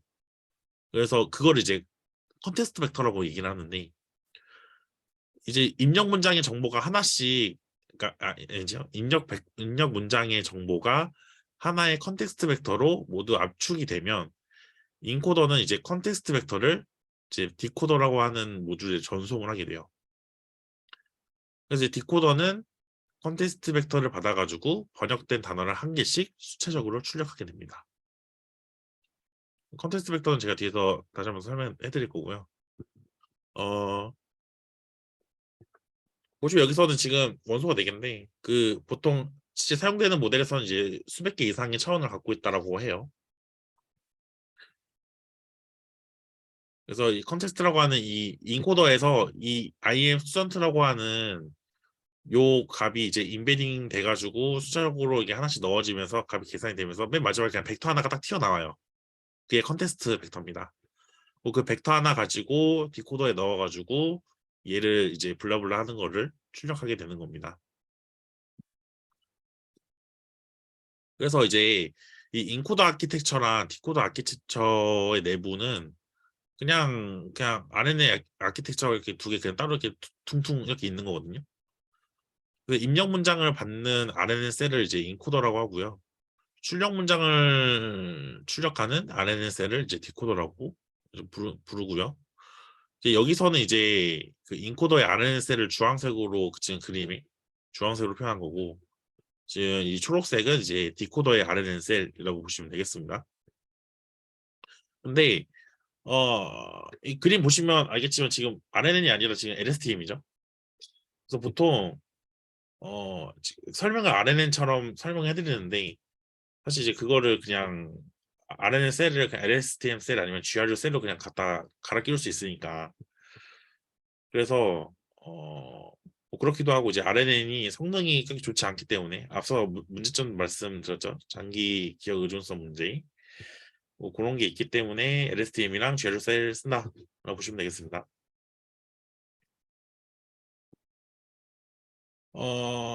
이 인코더 부분을 좀 보면요. 이 입력 문장은 단어 토큰화를 통해서 이 단어 단위로 쪼개지고 그 단어 토큰 각각은 RNN 셀의 각 시점에 입력이 됩니다. 그래서 인코더 RNN 셀은 모든 단어를 입력받은 뒤에 이 인코더 RNN 셀의 마지막 시점에 은닉 상태를 디코더 RNN 셀로 넘겨주게 되는데 이거를 계속 말씀드렸죠. 컨테스트 벡터라고 하고요. 이 컨테스트 벡터는 이제 디코더 RNN 셀의 첫 번째 은닉 상태에서 사용을 하게 됩니다.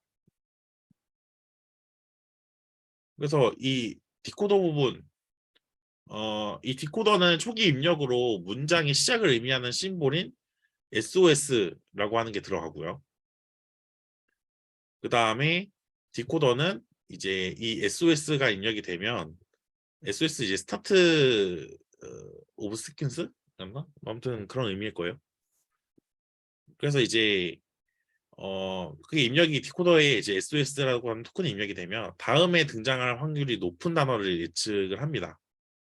그래서 첫 번째 시점에 디코더 RNN 셀은 다음에 등장할 단어로 이제 J2라고 하는 거 예측을 이제 하였는데 지금 그림 보시면 요거 어 그러고 나서 이제 그 다음 시점에 RNN 셋의 입력으로 입력해요. 보시면 지금 이 여러분들 인코더 부분에서 이제 아이메어 스튜던트라고 하는 문장을 각각 이제 토큰화 시킨 다음에 걔들 인베딩 된 거를 LSTM 통해서 막 계산이 돼서 나중에 I am a student라고 하는 문장을 어떻게 하나로 요약해주는 그 정보를 하나로 요약해주는 컨텍스트 벡터가 이렇게 퉁 튀어나왔죠. 그러면 얘가 마치 그 RNN에서 히든 스테이트 마냥 쏙 들어가요. 쏙 들어가서 첫 번째 LSTM 아니면 첫 번째 RNN 모델의 은직 상태로 딱 들어가게 됩니다. 들어가게 되고요. 그리고 이제 RNN에서 걔만 들어가는 게 아니라 X1 들어가야 되잖아요. 근데 X1이 우리가 문장을 출력을 할 때, 그러니까 첫 번째, 그러니까 문장 예측으로 문장을 출력을 했는데 그 첫 번째 글자도 우리가 결국에는 예측해야 되는 거잖아요. 그래가지고 이 SOS라고 하는 토큰을 이용을 해서 얘가 들어가면 첫 번째 단어를 예측하겠다라는 의미로 사용을 했기 때문에 첫 번째 단어가 이렇게 출력이 되기 위한 그런 토큰으로 사용이 된 거다라고 보시면 됩니다. 그래서 이렇게 출력됐으면 얘를 다시 두 번째 RNA 아니면 두 번째 LSTM 셀에다가 넣고 그 이전에 계산된 히든 스테이트 값도 같이 넣어가지고 다음 거 계산하고 그게 다음 거에 넘어가면서 이게 계산되고 쭉쭉쭉 계산이 되는 겁니다. 그래서 만약에 문장이 이제 끝났다 싶으면 이 EOS라고 하는 토큰이 이제 출력하게 되면서 끝나게 되는 겁니다. 그래서 이거는 지금 일단 이렇게 하는 작업은 이 테스트 과정 동안의 이야기고요. 음, 이, 이 티처 포스라고 하는 게 있는데 여러분 그냥 말만 어렵지 그냥 별거 아닙니다. 이 시퀀스 투 시퀀스는 이 훈련 과정과 테스트 과정 작동 방식이 조금 다른데 이 훈련 과정에서는 여러분 이 디코더에게 인코더가 보낸 컨테스트 벡터와 실제 정답인 상황인 그 SOS하고 이제 그러니까 이 문장 있죠 이 문장 번역된 문장에서 SOS 추가된 거 그거를 입력받았을 때 그리고 여기 뒤에 출력받았을 때 요것들 있죠 이 문장이랑 뒤에 엔드 오브 그 시퀀스 토큰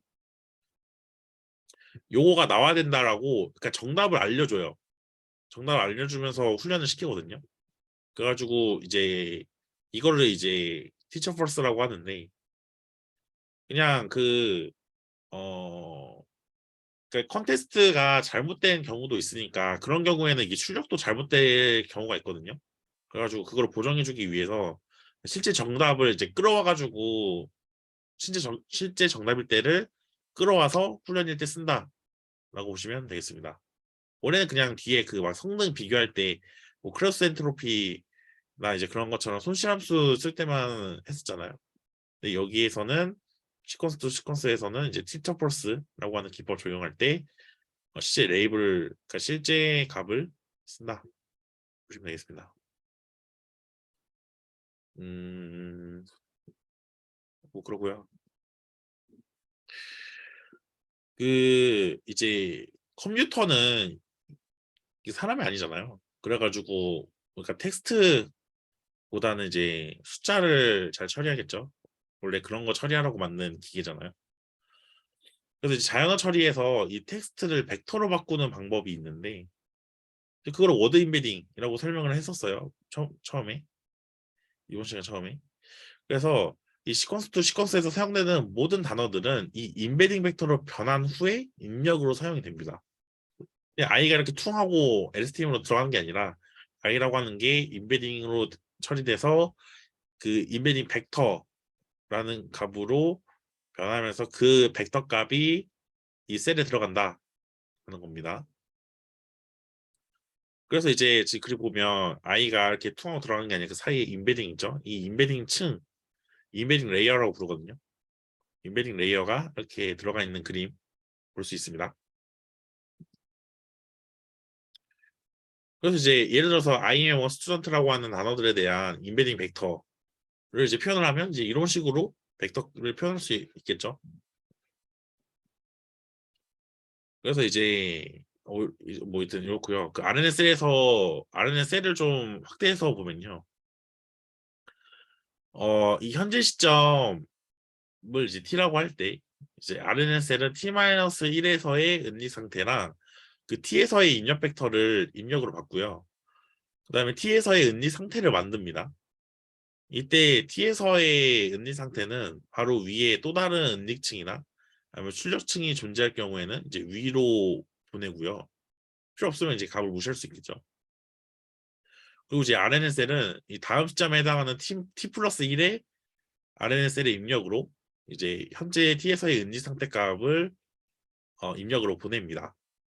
아까 RNN이랑 지금 거의 설명 똑같은데 그 아는 시퀀스의 기본 셀 RNN이라고 했을 때 그냥 똑같은 RNN이기 때문에 지금 똑같은 설명하고 있는 거고요. 그래서 이런 구조에서 현재 시점 t에서의 은지 상태는 그 과거 시점의 동일한 RNS에서의 모든 은지 상태의 값들의 영향을 누적해서 받아온 값이라고 할 수 있습니다. 그래서 이제 이 컨테스트 벡터 있잖아요. 요게 이제 그 사실 인코더에서의 마지막 RNS의 은지 상태 값이랑 똑같은 말이죠. 그래서 그거를 가만히 보면 그 마지막 RNN 셀의 은지 상태 값은 입력 문장의 모든 단어 토큰들의 정보를 요약해서 담고 있는 그런 벡터라고 볼 수 있겠습니다. 저는 이거 좀 많이 신기했었는데 어떻게 와닿으실지 모르겠네요. 그러니까 이제 우리가 원래 처음에는 어떤 단어 하나를 벡터로 임베딩층 거쳐서 임베딩층이라는 건 워드투백이나 뭐 스키그랩 아니 뭐 제가 한 번만 언급하고 넘어갔는데 오펜스텍스트나 글로브나 그것처럼 아니면 이제 뭐 그냥 학습 때는 어떤 그런 모델을 적용한 그런 어떻게 생각도 그냥 임베딩 모델 이렇게 거친 거 해가지고 단어 하나가 벡터 하나로 변했잖아요. 근데 이 시퀀스 투 시퀀스는 문장을 벡터로 만든 거예요. 그 차이입니다. 그리고 이제 그거를 써먹었다 이거고요. 어, 이 디코더는 이 인코더의 마지막 RNS의 은지 상태인 이 컨텍스트 벡터를 이 첫 번째 은지 상태 값으로 사용을 합니다. 아까 설명해드렸죠? 그래서 디코더의 첫 번째 RNN 셀을 이 첫 번째 은지 상태 값과 이제 현재 T에서의 입력값인 SOS 토큰 넣었을 때 그거로부터 다음에 등장할 단어를 예측을 하게 됩니다. 그리고 그 예측된 단어는 다음 시점인 T 플러스 1의 RNN에서의 입력값이 되고요. 이제 T 플러스 1에서의 RNN 또한 이 입력값과 T에서의 은지 상태로부터 T 플러스 1의 그 출력 벡터 이제 다음에 출력할 단어를 예측을 하는 거예요. 그 출력 벡터가 이 디코더를 좀 확대해서 보면요. 보시면 이제 여기 똑같아요. 그 이렇게 컨텍스트 벡터가 이렇게 첫 번째 디코더의 첫 번째 LSTM 셀에 들어가고요. 그 다음에 이 SOS라고 하는 어떤 토큰, 그 토큰이 인베딩된 값이 있을 텐데 그 값이랑 합쳐져 가지고 막 계산된 다음에 그래가지고 이게 첫 번째 출력이 될 때 댄스층 한번 거쳐가지고 소프트백스를 때려서 가장 그 큰 값을 하나 딱 골라서 나오는 게 이제 이거인 거죠. 그렇게 해서 이제 인베딩층 거쳐가지고 이게 하나씩 출력이 되면서 이제 시퀀스 모델이 작동이 되는 겁니다. 그래서 뭐 이렇게 이 시퀀스 모델은 이 선택될 수 있는 모든 단어들로부터 이 하나의 단어를 골라서 예측해야 하거든요. 그래서 이제 그 이렇게 하나를 딱 골라야 되니까 여기서 쓰는 게 이제 소프트맥스 함수인 거예요. 그래서 이제 단어 사전만큼의 보커블러리 크기만큼의 이제 그런 공간에서 소프트맥스를 때려가지고 가장 큰 값을 가진 인덱스가 이제 어떤 단어이겠죠. 그 단어를 출력값으로 갖겠다 이거입니다. 그래서 이제 이게 이제 가장 기본적인 시퀀스 투 시퀀스고요. 사실 이제 이거 시퀀스 투 시퀀스가 어떻게 구현에 따라서 되게 복잡해질 수 있어요. 그래서 이제 컨텍스트 벡터를 이제 디코더의 초기 은리 상태로만 사용할 수도 있고 더 나아가서 이제 컨텍스트 벡터를 디코더가 그 단어를 예측하는 매 시점마다 하나의 입력으로 사용할 수도 있고요. 그다음에 더 나아가면 여러분들 이제 다음 시간에 배울 어텐션이라고 하는 메커니즘이 있는데 이제 뭐 그거를 사용을 하게 되면 이제 지금까지 썼던 이 컨텍스트 벡터보다도 더욱 문맥을 반영할 수 있는 그런 이제 그 엄청 강한 어 컨텍스트 벡터를 구하게 돼가지고 이제 그거를 사용할 수도 있습니다. 그래서 이제 이 어텐션은 그러니까 그 자연어 처리에서는요 그 어텐션과 컨텐션의 이전과 이후로 나뉘거든요. 그 정도로 되게 중요한 개념이니까 그거 이제 다음 시간에 그 YCC의 현시연님이 강의해 주실 테니까 어텐션 마스터하고 보시면 되겠습니다. 되게 중요해요. 그래서 이런 기본적인 시퀀스 투 시퀀스 모델이 뭐 이렇게 생겼고요. 사실 여기에다가 언텐션 개념을 얹어가지고 그거를 좀 더 많이 쓰긴 해요. 한마디로 그냥 어텐션 없는 경우는 잘 안 쓰는 경우가 많습니다. 물론 이제 제가 저번 시간에 말씀해드렸던 그런 클린보 같은 상황들도 있겠죠. 오케이. 그 이제 저희가 본격적으로 실습을 해볼 텐데요. 어, 봅시다. 무슨 실습을 할 거냐면요. 우리가 LSTM을 활용해가지고 이 글 쓰는 인공지능을 만들어 볼 거예요. 그래가지고 요거 같은 경우에는 이제 뉴스 기사 데이터를 활용해서 실습을 진행을 할 거고요. 그다음에 캐글 데이터셋 중 하나인 뉴욕 타임즈 코멘즈라고 하는 이 데이터셋이 있는데 그거 쓸 거예요. 링크는 이제 저거랑 같고요. 그래서 저 데이터셋은 그냥 뉴스 기사만 있는 게 아니라 뭐 헤드라인이라던가 뭐 그 뉴스 기사 카테고리라던가 뭐 그런 잡다한 것들이 좀 여러 개 있습니다. 물론 우리 이제 필요한 것만 이제 뽑아 쓰겠죠. 어, 그래서 어, 여러분들 그 저번 시간에 제 실습 하셨던 분들은 그 kaggle.json이라고 하는 파일 그대로 가지고 계실 거예요. 뭐 삭제하셨으면 다시 같은 방법으로 다운로드 받으시면 되겠습니다. 아주 그거 할 건데 이거 제가 코렌 노트북 갖고 와가지고 그거 같이 보면서 진행을 한번 해볼게요. 어디 봅시다.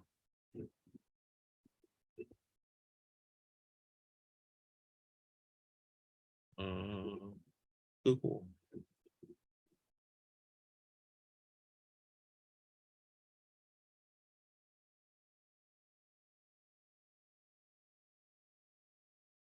혹시 코드가 보이나요, 여러분?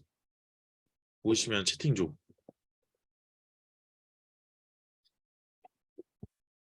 안 보이나? 아니면 아무도 내 수업을 듣고 있지 않은 건가? 보여요? 다행입니다. 음, 감사합니다. 총 세 분이 듣고 계셨군요. 나머지 30명 가량의 사람들은 듣고 있는 거 맞죠? 저는 캠 꺼져 있지만 여러분들이 뭐 하고 있는지 다 보입니다. 아무튼 실습, 그러니까 제가 실습 어떻게 진행할 거냐면요. 그냥 줄줄이 그냥 설명해 드릴 텐데 이거는 여러분 그 저 실습하는 시간에 같이 코딩 하지 마시고요. 왜냐면 같이 그 제 실습 제가 설명하는 동안 코딩을 하면 그 화면에 있는 코드 치느라 바빠가지고 제 설명을 안 듣더라고요. 근데 그거는 뭐 어쩔 수 없어가지고 그건 뭐 저도 그랬었으니까 그렇다고 이게 실강이라서 이게 멈춤도 안 돼가지고 제가 이거 설명을 쫙 해드릴 겁니다. 그리고 이제 설명해드리고 나중에 제가 이걸 과제로 낼 거예요. 과제가 뭐냐? 이 코드를 똑같이 쓰고 그 이제 뒤에 출력할 때 뭐 여러 가지 예시로 이제 출력을 해보면서 그 캡처해가지고 이제 내는 거 과제가 그거 하나밖에 없습니다. 이따 설명드릴 텐데 그래서 이제 어 이거 녹화본 이제 다시 올라오면 그거 코드 똑같이 실습을 해주세요. 지금 저랑 똑같이 진행을 하면 설명 잘못 따라오셔가지고 아무튼 그렇게 아시고 진행 일단 하겠습니다. 그 뭐냐면 어, 앞서 말씀드렸듯이 이제 LSTM 활용해가지고 그 인공지능 문장 생성하는 건데 물론 이제 여러분 실습으로 알지 그 저번에 과제로 했던 챗GPT나 이루다에 비해서는 매우 허접한 모델이 되겠지만 뭐 맞는 거에 의의가 있겠죠. 그래서 일단은 일단 코드 쭉 설명을 해드릴게요. 지금 여기 앞에 몇 부분은 거의 저번 시간에 설명해드렸던 그 코드 시스템이랑 똑같은데 요 같은 경우는 이제 여러분들 kaggle.json이라고 하는 파일 만약에 다운 받으셨으면 이제 그거를 업로드하기 위해서 쓴 코드입니다. 실행시키면 콜앱에서 실행시키면 파일 선택할 수 있으니까 이거 선택해가지고 이렇게 음, 하면 이렇게 업로드 되죠. 이렇게 하시면 됩니다. 업로드 할 줄 아시죠? 클릭 3번 하면 됩니다. 그리고 잠시만요. 오케이. 콜앱으로 실습하실 때 이거 LSTM 쓰는 거니까 뒤에 보면 에포크를 200번 돌리거든요. 그래서 GPU로 설정해 주세요. 그러니까 콜에 딱 들어가시면 런타임 눌러서 런타임 유형 변경하고 처음에 논으로 되어 있는데 이거를 GPU로 설정하시면 되겠습니다. 그 다음에 이 리눅스 명령어인데 이것도 저번에 설명드렸었죠. 그 이 제이슨 파일을 이 캐글이라고 하는 이 명령어가 이 제이슨 그 캐글.json 파일을 찾을 수 있게끔 그 인식되는 폴더로 옮긴 겁니다. 그 다음에 이제 이 코드 같은 경우에는요. 이 캐글 사이트 들어가 보시면 알겠지만 이 컴페티션이라고 하는 게 있고 데이터셋이라고 하는 게 있고 이게 카테고리가 여러 개 있거든요. 그중에 이제 데이터셋 모여져 있는 부분에 있는 데이터를 쓸 거니까 데이터셋라고 쓰고 그 다음에 이제 다운로드 받겠다고 한 다음에 이제 그 뭐냐 그 데이터셋에 이제 그 고유 이름을 적어주면 되는데 제가 사이트 그러니까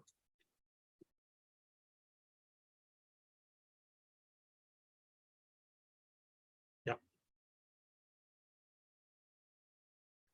근데 이게 저희 실습 사이트거든요.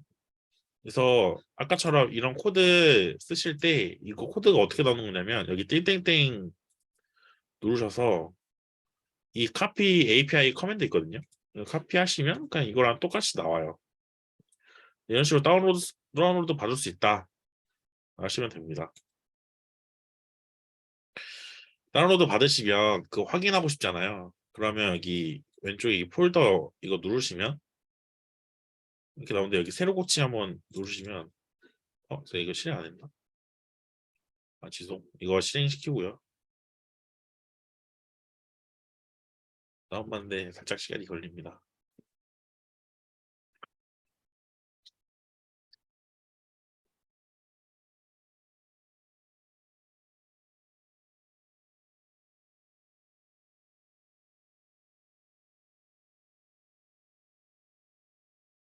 김채린님 그 DM으로 저한테 바보라고 하시면서 실행을 안 했다고 잔소리를 해주셨는데 지금 다시 보여드리려고 실행 다시 하는 겁니다. 억울하네. 이렇게 다운 받으시면요, 여러분 여기 이 폴더 아이콘 이렇게 되어 있으면 이 폴더 아이콘 누르시면 여기 이게 지금 여러분들 그 실습하고 있는 그 클라우드 환경에서의 그 컴퓨터 폴더라고 보시면 되고요. 거기에 지금 이렇게 다운로드 된 거 볼 수 있어요. 이 nyt.commands라고 하는 이 G 파일로 다운받았는데 이 G 파일이잖아요.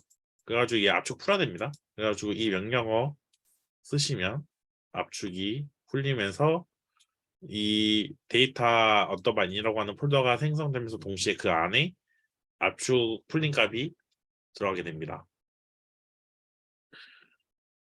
그래서 여기 새로 고치는 다시 해보면 데이터인 보시면 엄청 많죠? 이렇게 다운로드 된 거 볼 수 있어요.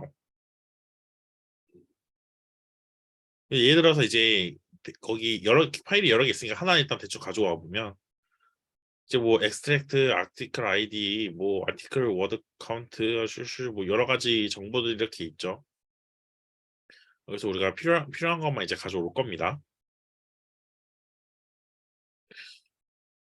어 그래서 일단은 이 텍스트 제너레이션이라고 하는 클래스를 하나 만들 텐데 이게 뭐냐면 이제 데이터셋 그 배치 단위로 쪼개가지고 그러니까 데이터셋을 배치 단위로 쪼개가지고 이제 학습시킬 때 사용을 하는데 이제 그때 이제 그 데이터셋이라고 하는 걸로 이 데이터를 한번 감싸줘요. 래핑을 하는데 그래서 이제 이게 상속해가지고 지금 텍스트 제너레이션이라고 하는 거 지금 만드는 거죠.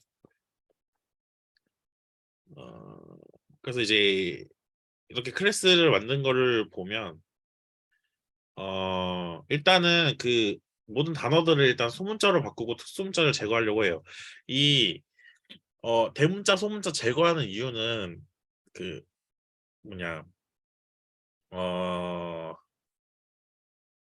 뭐 디스라고 하는 단어가 있으면 사실 맨 첫 글자가 소문자 T인 거랑 대문자 T인 거랑 똑같은 의미잖아요.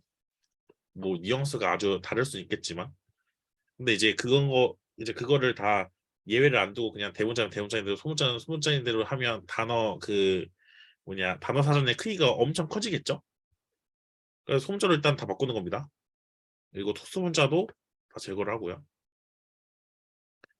그래서 제가 헤드라인 가지고 할 건데 이 헤드라인 부분에 이제 텍스트를 불러올 건데 지금 코드 보시면 이 글롭이라고 하는 라이브러리가 있는데 이 글롭이라고 하는 그 함수 호출을 하면요. 여기 안에 그 뭐냐 경로 이름을 적어줄 수 있거든요. 경로 이름에다가 이런 식으로 이 별이라고 하는 게 그냥 어떠한 그 뭐 문자들이 와도 상관없다 이 소리고요. 그냥 끝에 .csv로 끝나는 확장자 파일을 이 폴더 안에 있는 이 확장자로 끝나는 파일을 싹 다 가져오겠다 이 소리입니다.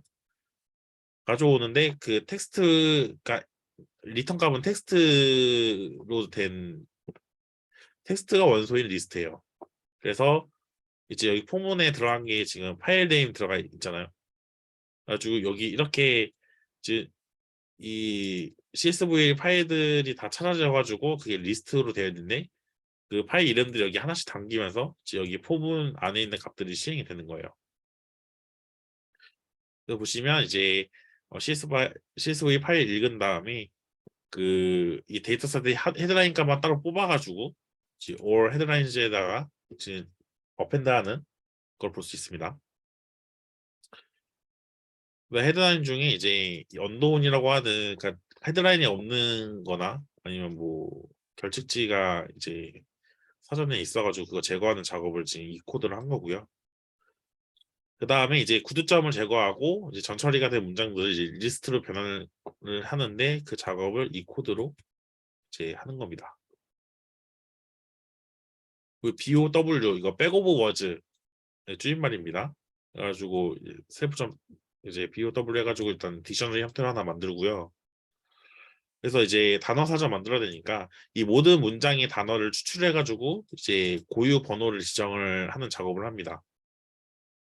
그래서 코드로 보면 이제 폼은 2번 돌리는데 이제 스플릿 해가지고 워드로 만들어가지고 그거를 이제 이 뭐냐 그 어떻게 보면 계속 그 원래 있던 그 단어 사전의 크기의 그 랭스 값을 인덱스로 집어넣어 가지고 그 하나씩 증가하면서 이제 그 단어들이 이 백오워즈의 딕셔너리 원소값으로 저장이 되겠죠.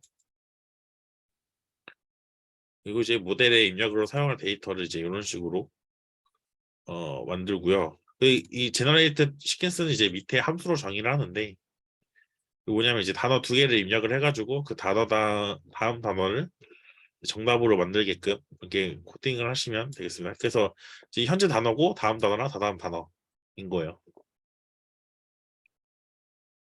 그래가지고 이제 예측된 거 다 어펜 그 이스텐드 시켜가지고 갖다 붙인 거죠. 그 다음에 그 데이터셋이라고 하는 거 지금 보시면 이게 지금 파이토치에서 여러분 데이터셋이라고 하는 거를 가져와가지고 쓰면요 얘를 상속받으신 이상 무조건 이 렌이라고 하는 그 내장 함수랑 get 아이템이라고 하는 내장 메서드 2개 무조건 구현해야 됩니다. 2개 무조건 오버라이드 해야 돼요. 얘는 이제 그 데이터 총 개수 얘기하는 거고 get 아이템은 한 번에 배치 단위로 꺼낼 때 이제 어떻게 꺼낼 건가를 이제 보여주는 겁니다. 이렇게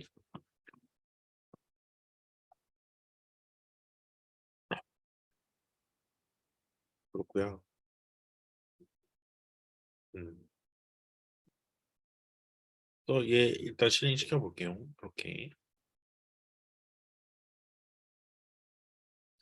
그다음 이제 본격적으로 모델링 부분인데요. LSTM 모델을 우리만의 LSTM 모델을 만들 건데 보시면 일단 첫 번째로 우리 아까 그 그림 보셨으면 그 PPT에 시퀀스 투 시퀀스 그림 보셨으면 아시겠지만 그냥 어떤 단어를 그냥 무대뽀로 그냥 그 LSTM 셀에다 넣는 게 아니라 중간에 인베딩층 거쳤죠. 그래가지고 밀집 표현을 위한 인베딩층 선언 이렇게 하고요. 보시면 나는 인베딩 차원을 16차원으로 하겠다 이겁니다. 그다음에 저희는 이제 LSTM 레이어를 5개를 쌓아요. 그래서 인풋이랑 히든 사이즈는 이렇게 정하고요. 그다음에 레이어 5개를 쌓은 다음에 이 배치 퍼스트라고 하는 키워드 매기변수는 이 배치 사이즈의 그 값을 그러니까 이 출력 값이 이제 그 이전에 있는 히든 레이어 값이랑 그다음에 출력 값이랑 기타 등등 해가지고 이게 3차원과 4차원으로 나오는데 거기에 이제 배치 크기도 같이 딸려 나오거든요. 그 배치 그래서 그 차원 값 중에 그 배치 값을 맨 앞 차원으로 그냥 빼겠다라는 소리입니다. 맨 앞에 배치 크기로 이제 표현하겠다. 그리고 이제 분류를 위해서 FC 레이어 2개 추가한 거 볼 수 있습니다. 이렇게. 그래서 얘 같은 경우에는 이제 FC 레이어 통과해가지고 우리가 다음 단어 예측을 해야 되잖아요. 그래서 다음 단어 예측을 하는 거를 지금 FC 레이어 통과시켜서 이제 소프트맥스까지 써서 하겠죠. 여기에서는 뒤에서 쓰나? 네.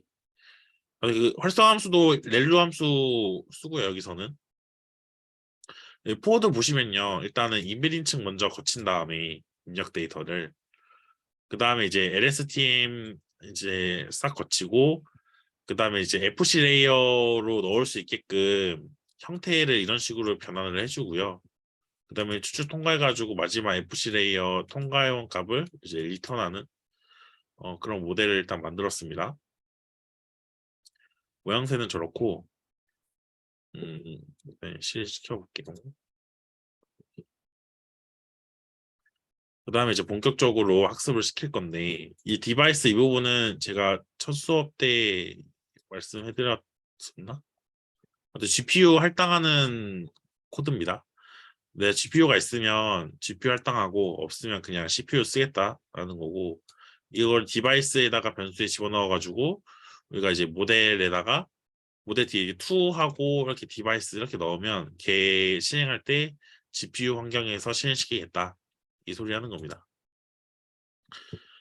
그래서 이제 보시면 데이터셋 정의를 이렇게 해서 데이터셋 만들고요. 그다음에 모델 그 인스턴트 객체 만들고 그다음에 데이터 로더 만듭니다.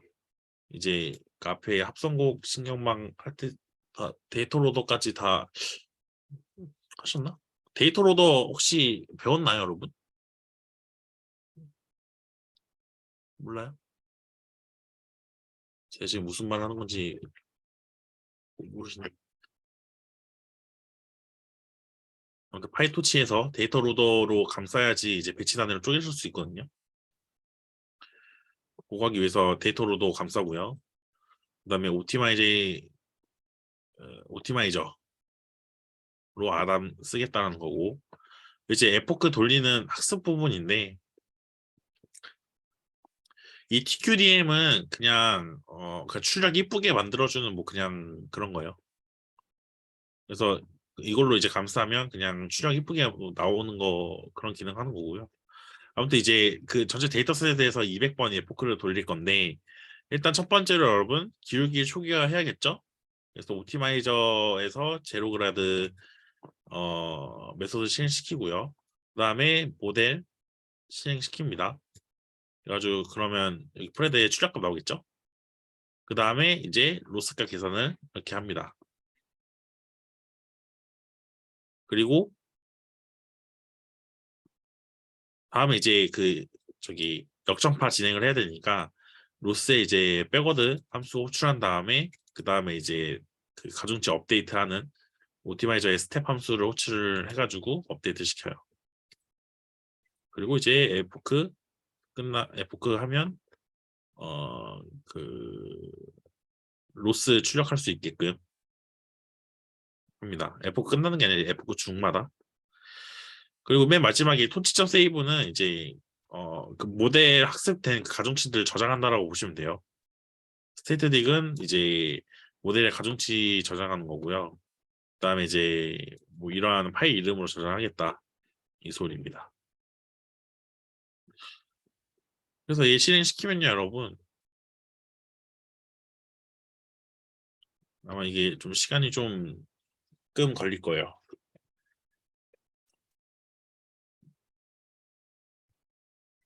이런 식으로 이렇게 이쁘게 출력되는 게 저기 TQDM 덕분입니다.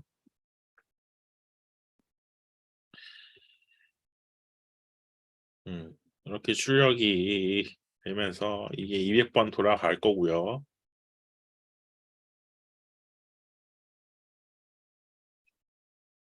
그다음 밑에는 이제 그 우리가 지금 하고 있는 게 여러분 LSTM을 활용해서 어, 자동으로 그러니까 단어 몇 개 주어지면 그 단어 뒤에 단어를 토대로 이제 문장 만드는 거거든요. 그러니까 앞에 단어 2개 주면 그 단어 이제 줄줄이 소세지로 이제 예측하게끔 하는 작업하는 겁니다.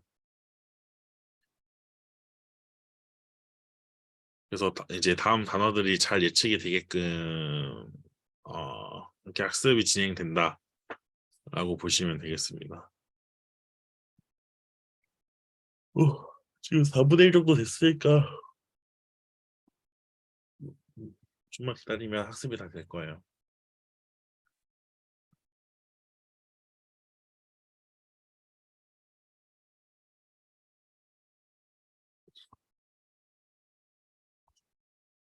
오늘 설날인데 설 연휴 첫 시간인데 또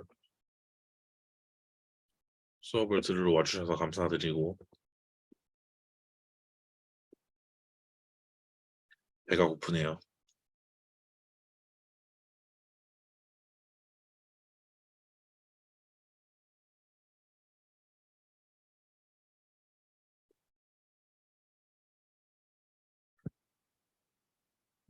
이거 하는 동안 과제 설명해 드릴게요. 과제. 과제 저는 상남자니까 과제 하나밖에 없어요. 진짜 좋지 않아요? 뭐냐면 과제도 너무 쉽습니다. 오늘 실습한 거 있죠? 그거 각자 콜앱에서 열심히 코딩 하시고요. 그리고 이제 재치 있는 문장을 여러 개 한번 생성해 보세요. 이제 제가 공지로 따로 콜앱 노트북 드릴 텐데 거기에다가 막 코딩 하시고요. 제가 방금 실행한 거 보셨죠? 그냥 실행만 하면 실행이 됩니다. 이런 여러분 다른 책 가지고 공부하면 막 버전 안 맞아가지고 막 그냥 오류 나고 달리 브루스 떠는데 저는 이제 오류가 안 나게끔 다 세팅해놨기 때문에 그냥 그대로 갖다 치시면 됩니다. 근데 그렇다고 그냥 그냥 그런 거 있잖아요. 약간 옛날에 초등학교 저학년 때 받아쓰기 틀리면 틀린 문장 10번 쓰는 거 있잖아요. 그런 것처럼 무지성으로 그냥 코드 치면 공부 안 됩니다, 여러분. 그냥 그 한 줄 한 줄이 무슨 의미인지 파악하셔가지고 한 땀 한 땀 코딩을 하시는 거 추천드려요. 네, 그렇게 해가지고 그 코드를 PDF로 변환해서 제출해 주시면 되고요. 문장은 이제 총 10개 이상 생성해가지고 이제 넣어주시면 되겠습니다. 그래서 과제 이거 공지는 제가 오늘 중으로 띄워 드릴게요. 오늘 안으로 과제하는 사람 없을 거 아닌가. 과제를 과제 낸 당일날 하는 사람이 있다. 그런 건 없다. 네, 학습 다 됐고 이 제너레이트라고 하는 함수 하나 만들어 가지고 이제 인퍼런스 할 건데 토치저 노 그래드 해가지고 업데이트 안 되게끔 막아놓고요.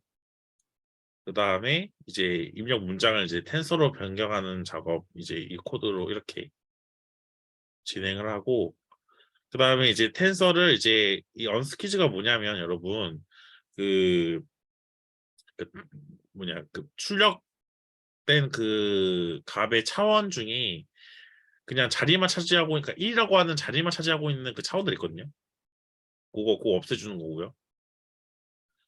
그 다음에 이제 이 그 인풋 텐서로 만든 거 모델에 넣어가지고 아웃풋 만들고 이제 그거 이제 아규먼트 맥스 해가지고 그 뭐냐 최종 추적되는 그 단어 매칭시켜서 그 문장에 예측된 단어를 이제 이 스트링에 줄줄이 추가를 하고 맨 마지막에 이제 공백 하나 추가해가지고 진행을 합니다. 그래서 한번 실행 한번 해볼게요. 보시면 이제 이것도 제가 입력할 수 있게 만든 건데 이제 예시에서는 이제 이 finding on 스페이스 이렇게 문장을 넣었거든요. 그리고 실행시키니까 finding on premier scale guns militaryous 블라블라 하네요. 이런 식으로 자동으로 문장이 만들어지는 거를 봤습니다. 실습 여기까지고요. 어, 이거 그 실습하시다가 그 뭐 코드 치다가 뭐 어려운 점 있으면 저한테 겐톡 주시면 제가 그거에 대해서 상세하게 설명을 보내드릴게요. 하여튼 이런 구조 이런 식으로 그 파이토치 텍스트 작업할 때 쓴다라고 보시면 되겠습니다. 혹시 오늘 수업 중에 궁금한 거 있는 사람 있나요?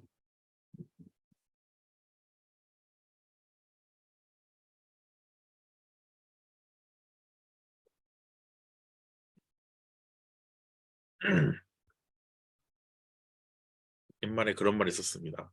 질문이 없으면 내 수업을 완벽히 이해했거나 아무것도 이해하지 못했다.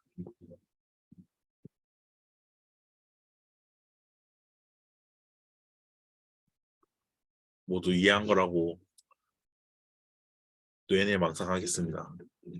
다들 고생 많으셨고 저는 이제 이번 수업이 마지막이고요. 다음 주에는 이제 저희 아마 네 차례 수업이 남아 있는 걸로 알고 있어요.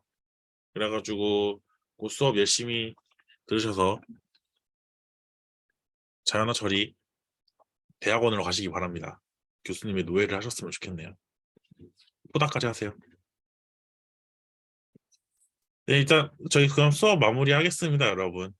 또 막 너무 부끄러워가지고 나는 개인적으로 질문 드릴게요 하시는 분들은 겐톡으로 주시면 되겠습니다. 다들 고생하셨어요. 안녕. 안녕. 가세요.